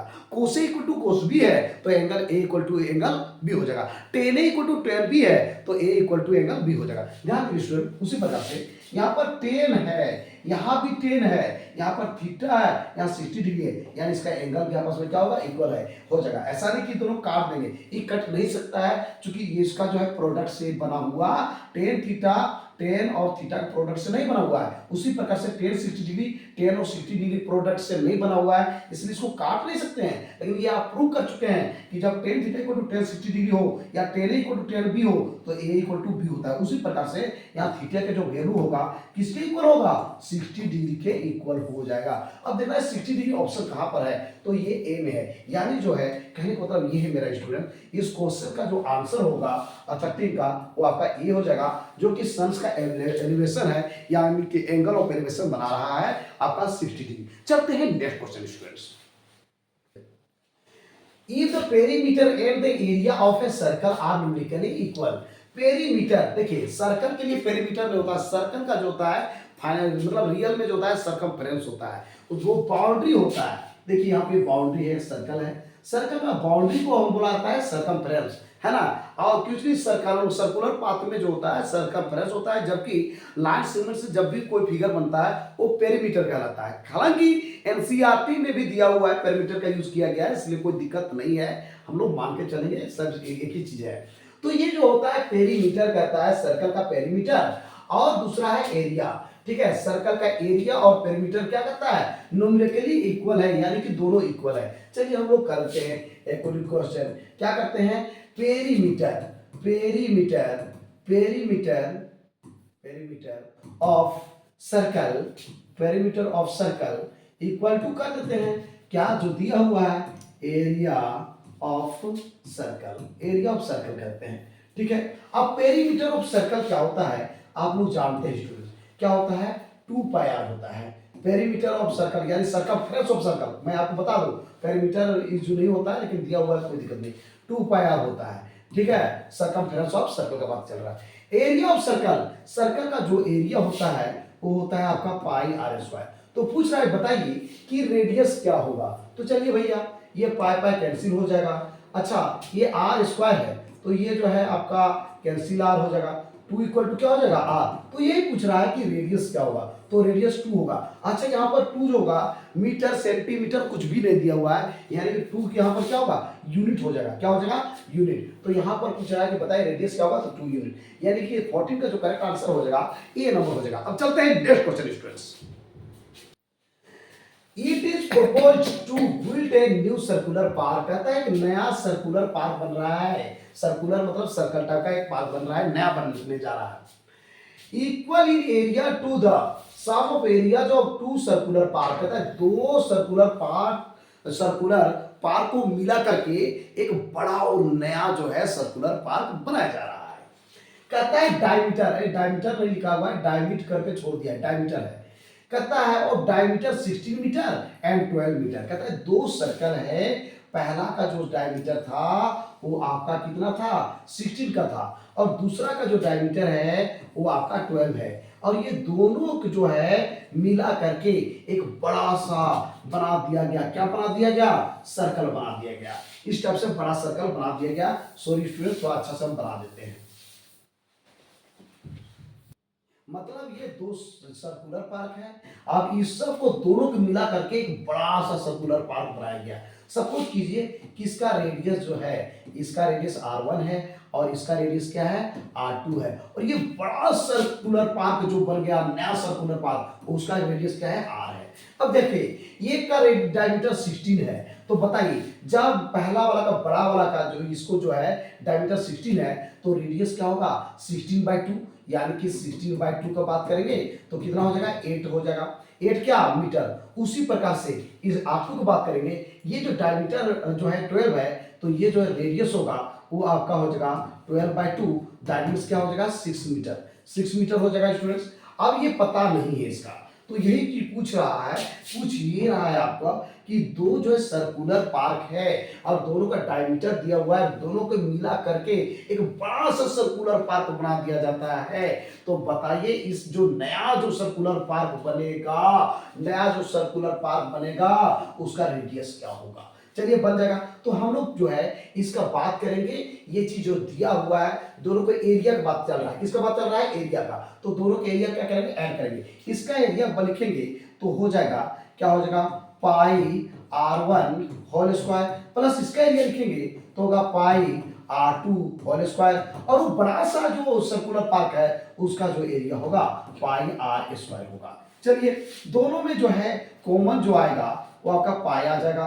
क्या आएगा r1 स्क्वायर प्लस क्या होगा r2 स्क्वायर होगा, इक्वल टू क्या होगा पाई r स्क्वायर। चलिए पाई पाई कट गया, तो यहाँ पर r1 स्क्वायर, r1 जो है कितना लाए हैं 8, तो 8 का होल स्क्वायर हो गया, प्लस r2 क्या लाए हैं 6, तो ये हो गया 6 का होल स्क्वायर हो गया, इक्वल टू क्या हो गया r स्क्वायर। अब बताइए 8 का होल स्क्वायर कितना होगा 64, प्लस 6 का होल स्क्वायर कितना होता है 36, इक्वल टू क्या हो गया r स्क्वायर। ध्यान दीजिए स्टूडेंट्स, 36 और 64 कैट कर गया, 64 कितना हुआ 64 हो गया 10, ठीक है। उसके बाद 6 3 9 और 1 कितना हो गया 10 हो गया, equal to r square. R square, अब आर स्क्वायर इक्वल टू जब 100 हो गया, इसका मतलब आर का जो वैल्यू होगा स्क्वायर रूट क्या होगा 100, इक्वल टू क्या हो जाएगा, तो इक्वल टू हो जाएगा आपका 10 हो जाएगा, प्लस माइनस 10 होगा। नेगेटिव कभी भी जो है आपका जो भी लेंथ होता है नेगेटिव नहीं होता है, इसलिए 10 हो गया। अब देखिए सारी चीज मीटर में था तो ये भी क्या होगा मीटर में, यानी कि जो बड़ा सर्कुलर पार्क होगा इसका जो है क्या बोलते हैं रेडियस, वो आपका 10 मीटर होगा। अब 10 मीटर देखना है किसमें है स्टूडेंट्स, वही इसका जो है करेक्ट आंसर हो जाएगा, यानी 15 का जो करेक्ट आंसर है ये हो जाएगा मेरे प्यारे स्टूडेंट्स। अब चलते हैं next question number 16। There is a complete shaded square board. कहता है एक जो है स्क्वायर बोर्ड है वो पूरी तरह से क्या है कि इसको शेड किया गया है, छाया किया गया है। ऑफ साइड 2a, जिसका साइड क्या है 2a है, एक है क्या बोलते हैं स्क्वायर टाइप का बोर्ड है, उसका जो है साइड 2a है, उसको शेड कर दिया गया है। यूनिट सर्कमस्क्राइबिंग अ शेडेड सर्कल, यानी कि ये जो है स्क्वायर जो बना हुआ है इस सर्कल का जस्ट ऊपर में बना हुआ है। सर्कमस्क्राइब यही होता है, ठीक है, इसके जस्ट ऊपर में बना हुआ है, ठीक है। तो ये चीजें हैं। अब कहता है क्या कहता है ध्यान दीजिएगा, तो ये जो है कहता है ये दिया हुआ है Jaidev is asked to keep a dot. कहता है जयदेव कहना चाहता है, क्या कहना चाहता है on the above said board. कहता है ये जो सेड बोर्ड है छाया जो है, तो यहाँ पे जो है इस टाइप से है कि इसको पूरी तरह से जो है सेट किया गया है, पूरा छाया किया गया है, इस टाइप से छाया है, ठीक है स्टूडेंट्स। ये है आपका, फिर इधर भी है इस टाइप से है, ये है और ये है। ये जो आपका सर्कल के बाहर है ये कह रहा है क्या है स्क्वायर शेप में है, ठीक है, स्क्वायर शेप में है, इसको हम ऐसे ही करते हैं। ये पूरा आपका जो है शेड किया गया है इस टाइप से, ये जो है आपका बिल्कुल स्क्वायर के शेप में है। कहता है कि the probability that the keeps the dot on the complete shade result. तो तो ये जो है पहले दिया हुआ है, इसका जो साइड है 2a है, 2a है, ठीक है, 2a यूनिट। अच्छा ध्यान दीजिएगा, ये साइड यदि 2a है तो ये डायमीटर भी 2a होगा, यानी इसका जो रेडियस होगा वो क्या होगा 2a/2, यानी कि a हो जाएगा, a यूनिट हो जाएगा।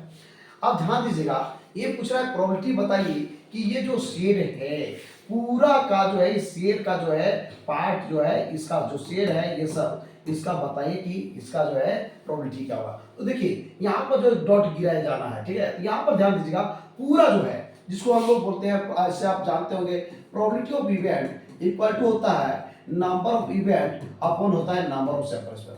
नंबर ऑफ सैंपल स्पेस का मतलब टोटल, यानी टोटल, तो टोटल क्या कवर हो रहा है, तो टोटल मेरा स्क्वायर कवर हो रहा है, इससे ज्यादा कुछ हो ही नहीं रहा है। तो area of square, area of square जो होगा यहाँ पर क्या होगा कि साइड स्क्वायर, और साइड क्या है मेरा side square, area of square बात करेंगे तो साइड स्क्वायर होगा, यानी साइड इंटू साइड, और साइड क्या है मेरा 2a है, तो 2a होल स्क्वायर हो जाएगा, और 2a होल स्क्वायर की वैल्यू क्या होगा 4a स्क्वायर, यानी कि ये नंबर ऑफ सैंपल स्पेस जो टोटल का बात है ये आपका हो जाएगा 4a स्क्वायर। वही बात करेंगे नंबर ऑफ इवेंट, ये जो है ये कलर किया गया है, इसका हम बात करेंगे, इसका एरिया निकालना है, तो इसका एरिया के लिए होगा पूरा जो है आपका स्क्वायर के एरिया में सर्कल का एरिया को माइनस कर देंगे तो क्या है, इसका एरिया नहीं होगा, यानी कि इसको काट के यदि निकाल दे तो ये जो आप हम कलर कर रहे हैं उसका एरिया नहीं निकल जाएगा, यानी कि पूरा जो है आपका स्क्वायर के एरिया में ये सर्कल का एरिया को क्या करेंगे यहाँ से कट करके निकाल देंगे,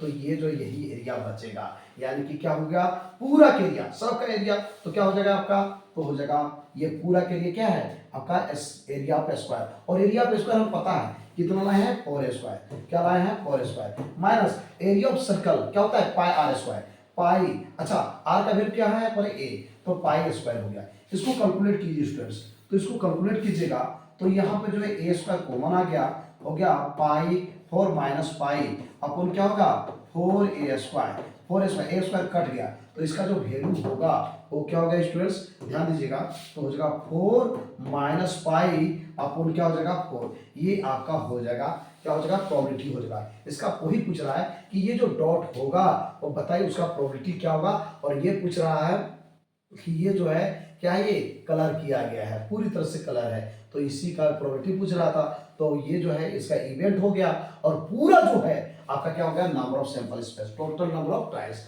और ये हो जाएगा इन फेवर ऑफ द जो है सैंपल स्पेस होगा, ठीक है। अब आगे बढ़ते हैं, यानी कि number of event upon number of sample space, number of sample space पूरा हो गया, जबकि नंबर ऑफ इवेंट जो हो गया ये जो आपका शेड है वो है, और शेड का कैसे होगा, तो पूरा स्क्वायर में ये जो है एरिया ऑफ सर्कल को माइनस कर देंगे तो ये आपका शेड का एरिया हो जाएगा, तो ये हो गया आपका शेड का एरिया, जबकि ये जो नीचे दिया हुआ है आपका डिनोमिनेटर में वो आपका शेड पॉजिटिव किसका है, ये आपका ये जो है स्क्वायर का एरिया है, जो कि स्क्वायर ही पूरा है, सबसे बड़ा वही है, उसी के अंदर ही सब कुछ है, तो नंबर ऑफ सैंपल स्पेस ये हो गया। बट आप समझ गए होंगे कि 4 माइनस पाई अपॉन 4 किस पर है, तो बी है, यानी कि 16 का जो करेक्ट आंसर होगा वो बी नंबर हो जाएगा। बढ़ते हैं आगे स्टूडेंट्स, हाँ ध्यान दीजिएगा, 2 कार्ड्स ऑफ हर्ट्स, कहता है हर्ट का जो है 2 कार्ड है, 2 कार्ड है किसका हर्ट का, एंड 4 कार्ड्स ऑफ स्पेयर्स, 4 किसका है स्पेयर्स का है, are missing from a peg, यानी पेग से किसी प्रकार से भूल गया है, ठीक है, पेग में जो है कितना कार्ड्स होते हैं 52 कार्ड्स होते हैं, आपको पता होना चाहिए। कहता है कि peg of 52 cards, a card is drawn at random, अब उसमें जो है 52 कार्ड्स है, उसमें से अब जो है निकालना है, आपको पहले पता होना चाहिए कि 6 कार्ड जो है आपका खो गया है, लॉस हो गया है, 2 कार्ड जो है हर्ट का खो गया है, और 4 कार्ड किसका स्पेयर्स का खो गया है। तो कहता है random at random from the remaining page, जो भी बच गया उसका जो है बताइए, क्या बताइए, what is the probability of getting a black card, जो निकलने के जो चांस है उसका प्रोबेबिलिटी बताइए, जो निकलेगा वो ड्रॉ होगा तो आपका होगा ब्लैक कार्ड होगा। तो ब्लैक कार्ड देखिए, सबसे पहले मैं उसको बताने के पहले मैं कुछ चीजें बताना चाहता हूँ स्टूडेंट्स, बताना ये चाहता हूं कि ये जो कार्ड्स होते हैं, टोटल नंबर ऑफ कार्ड्स होते हैं 52 कार्ड्स होते हैं, कितने होते हैं 52 कार्ड्स, यानी कि आपको जोकर को काउंट नहीं करना है स्टूडेंट्स। ये 52 कार्ड्स होते हैं 4 सूट्स में डिवाइड होते हैं, 4 सूट्स में डिवाइड होते हैं, वो कौन कौन होता है मैं आपको बता दूं, जैसा कि आप देख पा रहे होंगे, ये जो है आपका पहला होता है हर्ट, दूसरा होता है डायमंड, तीसरा होता है स्पेट्स और चौथा होता है क्लब। इसको बोलते हैं हार्ट, ठीक है, इसको बोलते हैं डायमंड, इसको बोलते हैं स्पेट्स, ठीक है, स्पेट्स, और इसको बोलते हैं क्लब। देखिए याद किससे रहेगा, हार्ट जो होता है एकदम जो है दिल जो होता है वही आपका हार्ट है, ये हो गया। स्पेट्स, स्पेट्स मतलब सॉरी डायमंड, डायमंड आप देख सकते हैं इसको हिंदी में ईंट का भी पत्ता बोला जाता है, तो ईंटा की ईंट की तरह दिख रहा है। साथ ही साथ आपको मैं बता दूं डायमंड ऐसे ही होता है, आप हेरा फेरी पिक्चर देखोगे तो ऐसा ही होगा। स्पेट्स, स्पेट्स मतलब भाला लेके जो रहता है, ठीक है, वो जो होता है आप जो पहले राजा वगैरह के देखते हुए दरबार में होता है, इस टाइप से भाला लेके रहेगा, उसको स्पेट्स कहते हैं। और ये क्लब यानी यहाँ पर बर्ड रहेगी, एक बर्ड कहाँ पर रहती है, तो पेड़ में रहती है, ट्री में रहती है, और वो जो है एक क्या होती है, क्लब बना के रहती है, क्लब बना के रहती है, ठीक है। और आपको मैं बता दूं ये किससे याद रहेगा, ये देखिए आपका जो है चारों जो स्वीट्स है, ये चारों स्वीट्स जो है आपका जो है 50-50 में रेशियो में डिवाइड होता है। 50% आपका रेड होता है जबकि 50% ब्लैक होता है। कौन रेड होता है कौन ब्लैक होता है मैं पहले आपको बता दूं। हाँ, जैसे आप देखोगे बजरंगबली जय श्री राम, जब ये दिल को तीर चीर देते हैं तो क्या ब्लड जो होता है उसका ब्लड आता है, और ब्लड जब आएगा तो उसका कलर कैसा होगा, रेड होगा। याद रखा क्या होगा, ये होता है आपका डायमंड। डायमंड आप हेरा फेरी पिक्चर देखोगे कि डायमंड के लिए क्या होता है कि एकदम ब्लड आ जाता है, यानी कि खून खराबी हो जाता है, तो मिला जुला के इसका कलर क्या होता है, रेड हो जाएगा। डायमंड का भी रेड हो जाएगा और हट का भी होगा। अच्छा, स्पेट्स का बात करते हैं, जो राजा दरबारी हम बात किए उसका जिंदगी क्या है, ब्लैक है, रात भर एकदम जो है उसको रहना पड़ता है, ठीक है, तो उसका लाइफ क्या है, पूरा ही ब्लैक है, तो स्पेट्स का कलर क्या होगा, ब्लैक। अब बात करते हैं क्लब। क्लब कौन होती है, बर्ड्स, और बर्ड्स का भी लाइफ कैसे है, वैसे ही है। आप जाएं एक पत्थर ले लीजिए, उसे रात मार देते हैं, मर जाती है जो है बर्ड, तो यानी कि चिड़िया का भी जिंदगी कैसा है वैसे, इसीलिए इसका चिड़ी का पत्ता क्यों बोला जाता है, तो ये जो है उसका भी लाइफ क्या है, तो ब्लैक है। तो मिला जुला के जो है ये आपका जो है क्लब का भी जो होगा ब्लैक होगा, स्पेट्स का कलर क्या होगा, ब्लैक होगा, हार्ट का कलर क्या होगा, तो हार्ट का कलर रेड होगा, और ये जो डायमंड का कलर होगा वो आपका रेड होगा। अब बात करते हैं स्टूडेंट्स, इसमें जो है आपका जो है और भी चीजें बताने के पहले और कुछ चीजें बात करते हैं, जिससे आपको मैं बता दूं।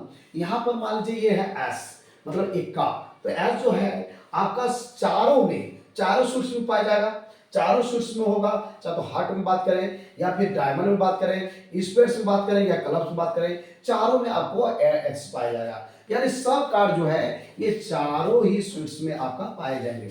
अच्छा, फेस कार्ड का बात करते हैं, तो फेस कार्ड जो होता है 3 को कहा जाता है। कौन कौन होता है फेस कार्ड, आप देख सकते हैं फेस कार्ड में फेस बना रहता है। देखिए यहाँ पर 3 चीज है, एक जैक है और एक क्वीन है और दूसरा क्या है, किंग है।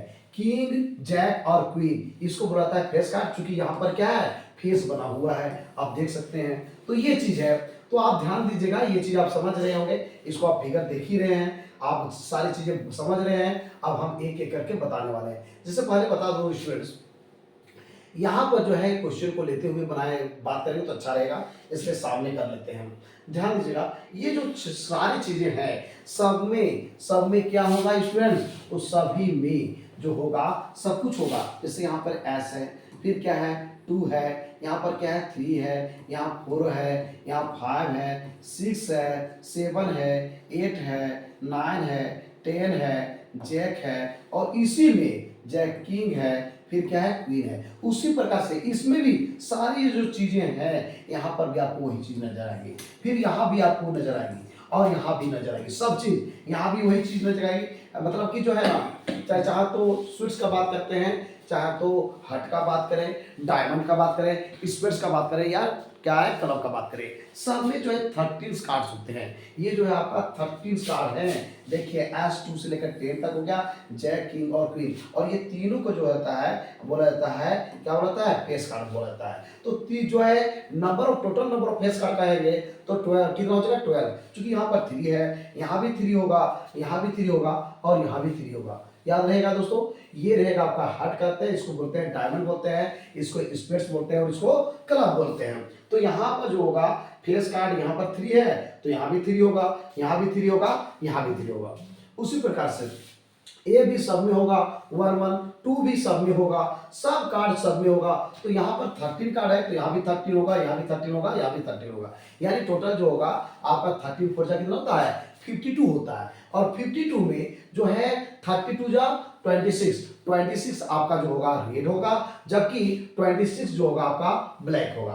तो 26 जो होगा रेड और 26 क्या होगा आपका ब्लैक। अब आपसे क्वेश्चन पूछा जा रहा है, क्या पूछा जा रहा है कि बताइए कि ब्लैक कार्ड का प्रोबेबिलिटी क्या होगा। तो सोचिए, पहले आपको ये दिमाग रखना है, दिमाग में क्या रखना है स्टूडेंट्स, ध्यान दीजिएगा कि यहाँ पर जो है सबसे पहली बात कि यहाँ पर 2 कार्ड्स हट का, हट कौन है ये, इसमें 2 कार्ड्स खो गया आपका, इसमें जो है 2 कार्ड्स आपका खो गया है हट का, तो 2 कार्ड खो गया, चलिए 2 कार्ड खो गया है, इसमें 2 कार्ड्स खो गया है, और इसमें जो है 4 कार्ड्स खो गया है, किसमें, तो 4 कार्ड्स ऑफ स्क्वायर, स्क्वायर का 4 कार्ड, तो ये जो है स्क्वायर ये है, इसमें 4 कार्ड्स हो गया है, तो दोनों मिला कितना कार्ड हो गया 6।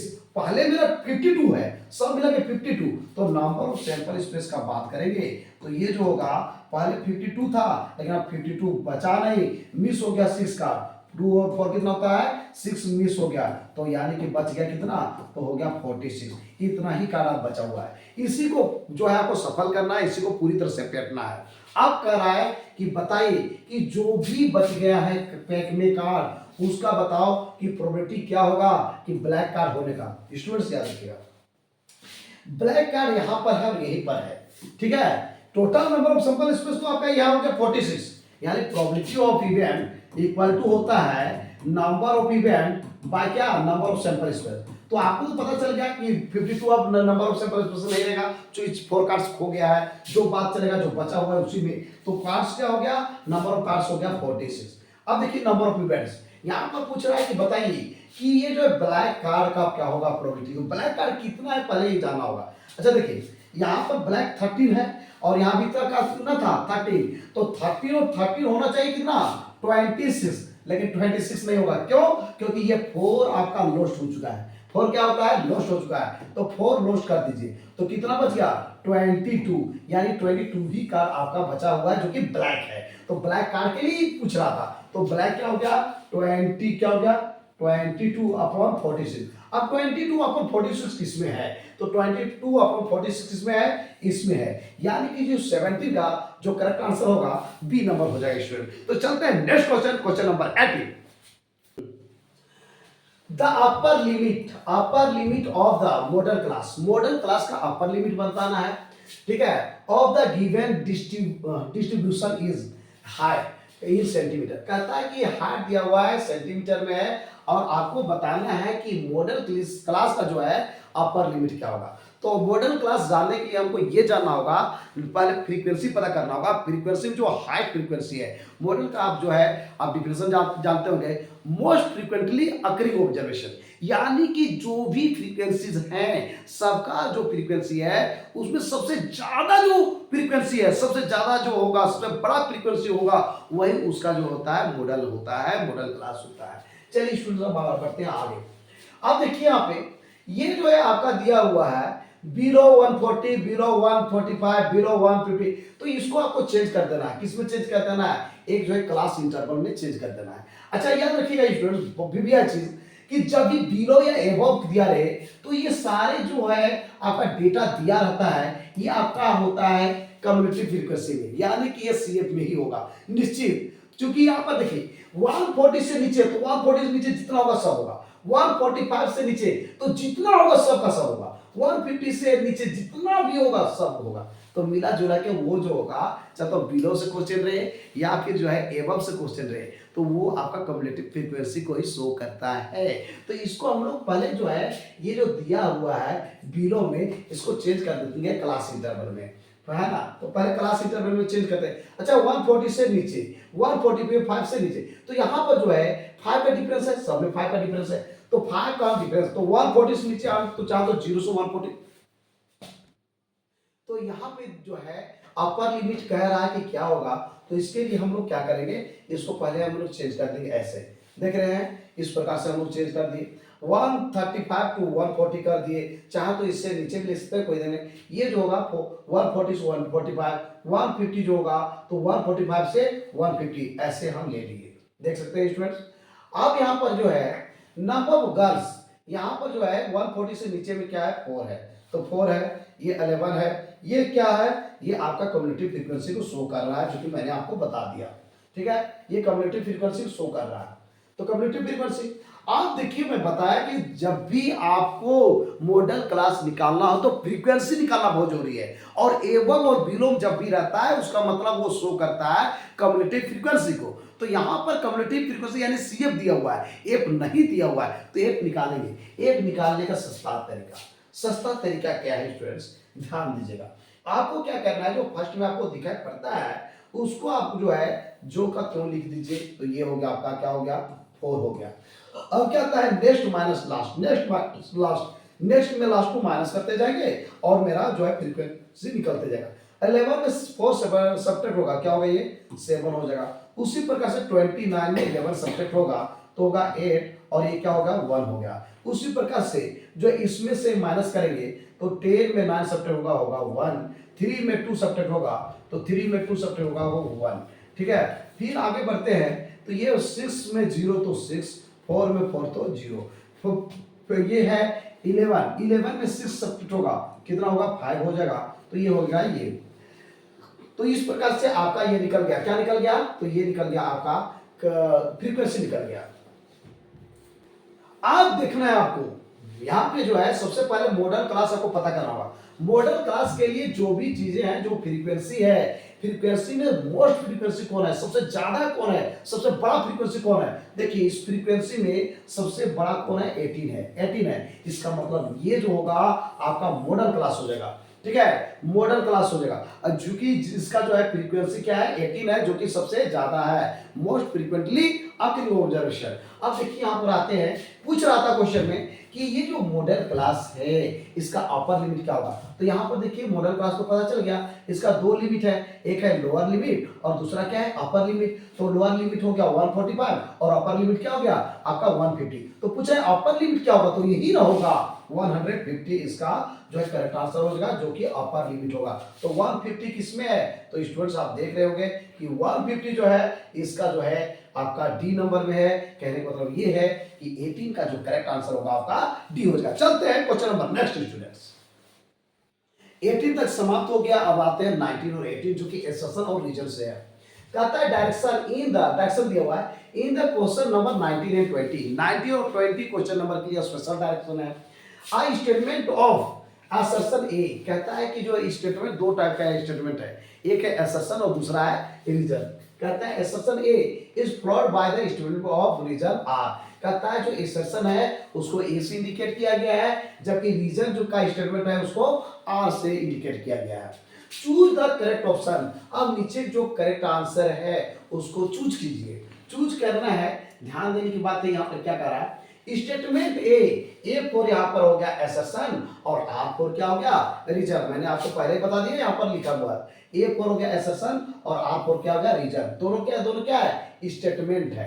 ठीक है, चलिए total surface area of the टोप, एक टोप है। टोप सपोज कीजिए आप कभी खेले होंगे बचपन में, तो ऐसे ही होता है, टोप ऐसा होता है। टोटल सरफेस एरिया, पूरा सरफेस एरिया ऊपर वाला पोर्शन जिसको हम लोग कलर कर सकते हैं। Total surface area of the top is the sum of the curved surface area of the hemisphere and the curved surface area of the cone। कहता है कि इसका टोटल सरफेस एरिया बात करेंगे तो कि टॉप का, लट्टू का, तो ऐसी स्थिति में जो होता है इसका जो है आपका एक हो गया पार्ट हेमिस्फीयर और दूसरा क्या हो गया आपका हो गया ये कोन हो गया। तो कोन का जो है ऊपर हम क्या कर सकते हैं, कलर कर सकते हैं। और जिसे देखिए आपको टॉप मिल गया, तो टॉप में आप किसको कलर कर सकते हैं, ऊपर ही कर पाइएगा ना। तो ऊपर यानी कि कर्व सरफेस एरिया, किसका कर्व सरफेस एरिया, तो curve surface area of conical part plus curve surface area of क्या हेमिस्फेरिकल पार्ट। क्या आप बताइए कि टॉप को मान लीजिए जैसे दे दिया जाए, इस प्रकार से फिगर है, क्या इसके अंदर में क्या घुस के आप कलर कर पाइएगा, नहीं कलर कर पाइएगा। और जब भी एरिया का बात आएगा दिमाग में यही रखेगा कि आपको जो है कलर करना है, जैसे इसको कलर करना है तो सिर्फ ऊपर ही कर सकते हैं ना, किसके अंदर में घुस के करेंगे, नहीं कर सकते हैं, तो जिसको हम कलर कर सकते हैं। तो ये कहता है कि जो टॉप का जो सरफेस एरिया होगा वो किसका, कर्व सरफेस एरिया ऑफ क्या कोनिकल पार्ट प्लस क्या होगा curve surface area of hemispherical part. बिल्कुल सही है, क्योंकि हेमिस्फेयर का भी पूरा पार्ट यानी टोटल सरफेस एरिया को हम कलर नहीं कर सकते हैं, क्योंकि उसके अंदर में अंदर घुस के हम नहीं कर सकते हैं। साथ ही साथ जो आपका ये कोनिकल पार्ट है, कोनिकल पार्ट का भी कर्व को ही हम लोग कलर कर सकते हैं, उसके भी अंदर घुस के हम लोग नहीं कर सकते हैं। तो ये जो ऊपर वाला पोर्शन है ये आपका क्या है, तो ये आपका जो है हेमिस्फेरिकल पार्ट है, जबकि ये वाला नीचे वाला जो पार्ट है वो क्या कहलाता है, कोनिकल पार्ट कहलाता है। तो जो कहीं कहता है कि टॉप का जो है टोटल सरफेस एरिया जो होगा, कवर होगा, वो आपका है curve surface area of hemispherical part plus curve surface area of जो है कोनिकल पार्ट होगा। तो बिल्कुल सही है, ये सही है, राइट है, यानी जो एसर्शन है वो करेक्ट है। अब बढ़ते हैं आगे। इस प्रकार से ये असर्शन क्या हो गया, सही हो गया, ट्रू हो गया। चलिए स्टेटमेंट आर कहता है reason top is obtained by joining the plane surfaces of the hemisphere and cone together. कहता है कि टॉप का जो है ऑब्टेन्ड हम कर सकेंगे, कैसे ऑब्टेन्ड कर सकते हैं, तो इसको जो है प्लेन सरफेस, किसका प्लेन सरफेस, कोनिकल का पार्ट का भी और हेमिस्फेरिकल पार्ट का, दोनों को मिला करके हम लोग प्राप्त कर लेते हैं, किसको, तो ये टॉप को। तो बिल्कुल सही है ये भी चीज। अच्छा देखिए ये भी सही है, मतलब असर्शन भी ट्रू है और क्या है, रीजन भी ट्रू है। अब क्या इससे कोई रिलेशन है, बिल्कुल वही रिलेशन है, जो चीजें वही यहाँ पर कर रहा था लगभग यहाँ भी वही चीज बात कर रहा है। यहाँ पर कह रहा है टोटल सरफेस एरिया और यहीं पर कहता है कि टोटल सरफेस एरिया में इसका भी कर्व और इसका भी कर्व। यहाँ पर वही चीज कहता है कि ये जो सरफेस एरिया है ये पूरा का इसका और इसका सरफेस एरिया पर डिपेंड करता है, इसके दोनों के सरफेस के एरिया से मिलाने से होगा। तो बिल्कुल वही चीज कह रहा है घुमा फिरा कर। तो ये जो है असर्शन भी करेक्ट है और रीजन भी करेक्ट है, और दोनों जो है एक दूसरे को, रीजन जो होता है असर्शन तक कर रहा है, करेक्ट एक्सप्लेनेशन कर रहा है। तो यहाँ पर स्टूडेंट्स यही पूछता है, पहला जो ऑप्शन दिया हुआ है यहाँ पर ध्यान दीजिएगा, जब भी ऑप्शन आपको एग्जाम में मिलेगा तो ऐसे ही मिलेगा। यहाँ पर ऑप्शन में यही मिलेगा, पहला ऑप्शन ये रहता है both assertion and reason are क्या है, both assertion and reason are true, दोनों ही सही है, असर्शन भी ट्रू है और रीजन भी ट्रू है। एंड कहता है reason is the correct explanation of assertion A, कहता है रीजन जो है असर्शन का करेक्ट एक्सप्लेनेशन कर रहा है, बिल्कुल कर रहा है, उसमें कुछ रिलेशन है जो कि दोनों में कॉमन है, तो वो वैसी स्थिति में कहलाता है कि रीजन जो है असर्शन का करेक्ट एक्सप्लेनेशन कर रहा है। और दोनों का दोनों यदि सही है तो तभी जो है हम इस पर लागू करेंगे और रीजन जो है इस पर जो है आपका कॉमन जो है दोनों में चीजें दिखेगी। तो यहाँ पर दोनों में कॉमन चीजें थी, दोनों में सेम चीजें थी, यही कारण है कि असर्शन और रीजन दोनों ही करेक्ट था, साथ ही साथ रीजन जो है असर्शन का करेक्ट एक्सप्लेनेशन कर रहा था। स्टूडेंट्स बढ़ते हैं आगे। are true and reason is not correct explanation of assertion A, कहता है कि assertion और रीजन दोनों ही सही है। बी का ऑप्शन यही है कि दोनों सही है, लेकिन रीजन जो है assertion का करेक्ट एक्सप्लेनेशन नहीं करता है। लेकिन ऐसा बात नहीं है, रीजन भी सही है और क्या है assertion भी सही है, और रीजन assertion का करेक्ट एक्सप्लेनेशन कर रहा था, जबकि कर रहा था बी भी कर रहा है, नहीं कर रहा है, ऐसा बात नहीं है कि नहीं कर रहा है, सो ये कर रहा है, यानी कि ये नहीं होगा। ठीक है, assertion A is true but reason is false, कहता है assertion तो ये तो सही है लेकिन रीजन फॉल्स है। नहीं, दोनों के दोनों क्या है, सही है, दोनों का ट्रू है। assertion A is false, कहता है assertion फॉल्स है जबकि रीजन ट्रू है, बिल्कुल ये भी गलत है, यानी कि इसका जो करेक्ट आंसर होगा वो आपका ए होगा, एक ऑप्शन ही सही होगा। बढ़ते हैं आगे। तो ये चीज कह रहा था टॉप के लिए, जो कि मैंने आपको पहले बता दिया। ये जो ऊपर वाला जो आप देख रह सकते हैं पार्ट, ये आपका जो है ये टॉप का, ये आपका हेमिस्फेरिकल है, जबकि ये क्या आपका क्या है, ये आपका नीचे में जो है आपका वो है कोनिकल पार्ट है। तो ये समझ गए होंगे। अच्छा 20 का भी सेम चीज है, 20 का भी वही जो ऑप्शन है कि ए में ऑप्शन है assertion and reason both are true and reason is correct explanation of assertion, और बी ऑप्शन में है assertion and reason both are true but reason is not correct explanation of assertion। सी क्या है कि assertion is true but reason is false। D है कि reason is false but assertion is true। अब देखना है कि क्या इसमें लागू हो रहा है। ठीक है, तो इसमें भी वही चीज है। अब देखना है यहाँ पर स्टेटमेंट क्या कह रहा है।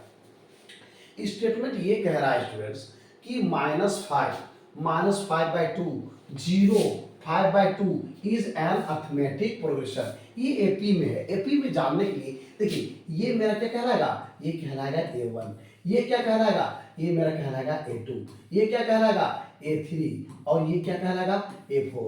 अब हमको चेक करना है कि ये अर्थमेटिक प्रोग्रेशन है कि नहीं। तो अर्थमेटिक प्रोग्रेशन होने के लिए क्या होना चाहिए, कॉमन डिफरेंस सेम होना चाहिए, यानी कि इक्वल होना चाहिए। That means A2 minus A1 equal to A3 minus A2 equal to A4 minus A3, ऐसा होना चाहिए। चलिए इसको करते हैं, इसको A2 में A1 को माइनस करते हैं।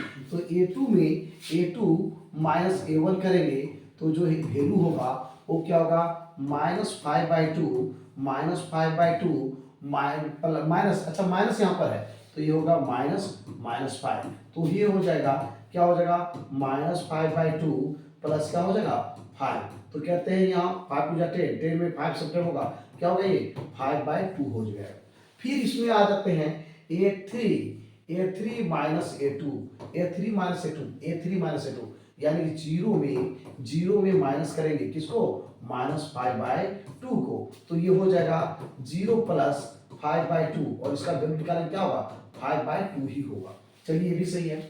इसमें करेंगे A4 माइनस क्या A3, तो A4 क्या है आपका, A4 आपका 5/2 है, 5/2 माइनस क्या होगा 0 इक्वल क्या होगा 5/2। स्टूडेंट्स गौर कीजिएगा, हम मेरा जो है सबका कॉमन डिफरेंस क्या होगा सेम, कॉमन डिफरेंस यही है A2 minus A1 A3 minus A2 और A4 माइनस A3, सबका कॉमन डिफरेंस, इसका ये दोनों का, इसका भी next term minus last term, तो ये सबका कॉमन डिफरेंस क्या आ गया 5/2 ही आ गया, सबका कॉमन डिफरेंस सेम आ गया।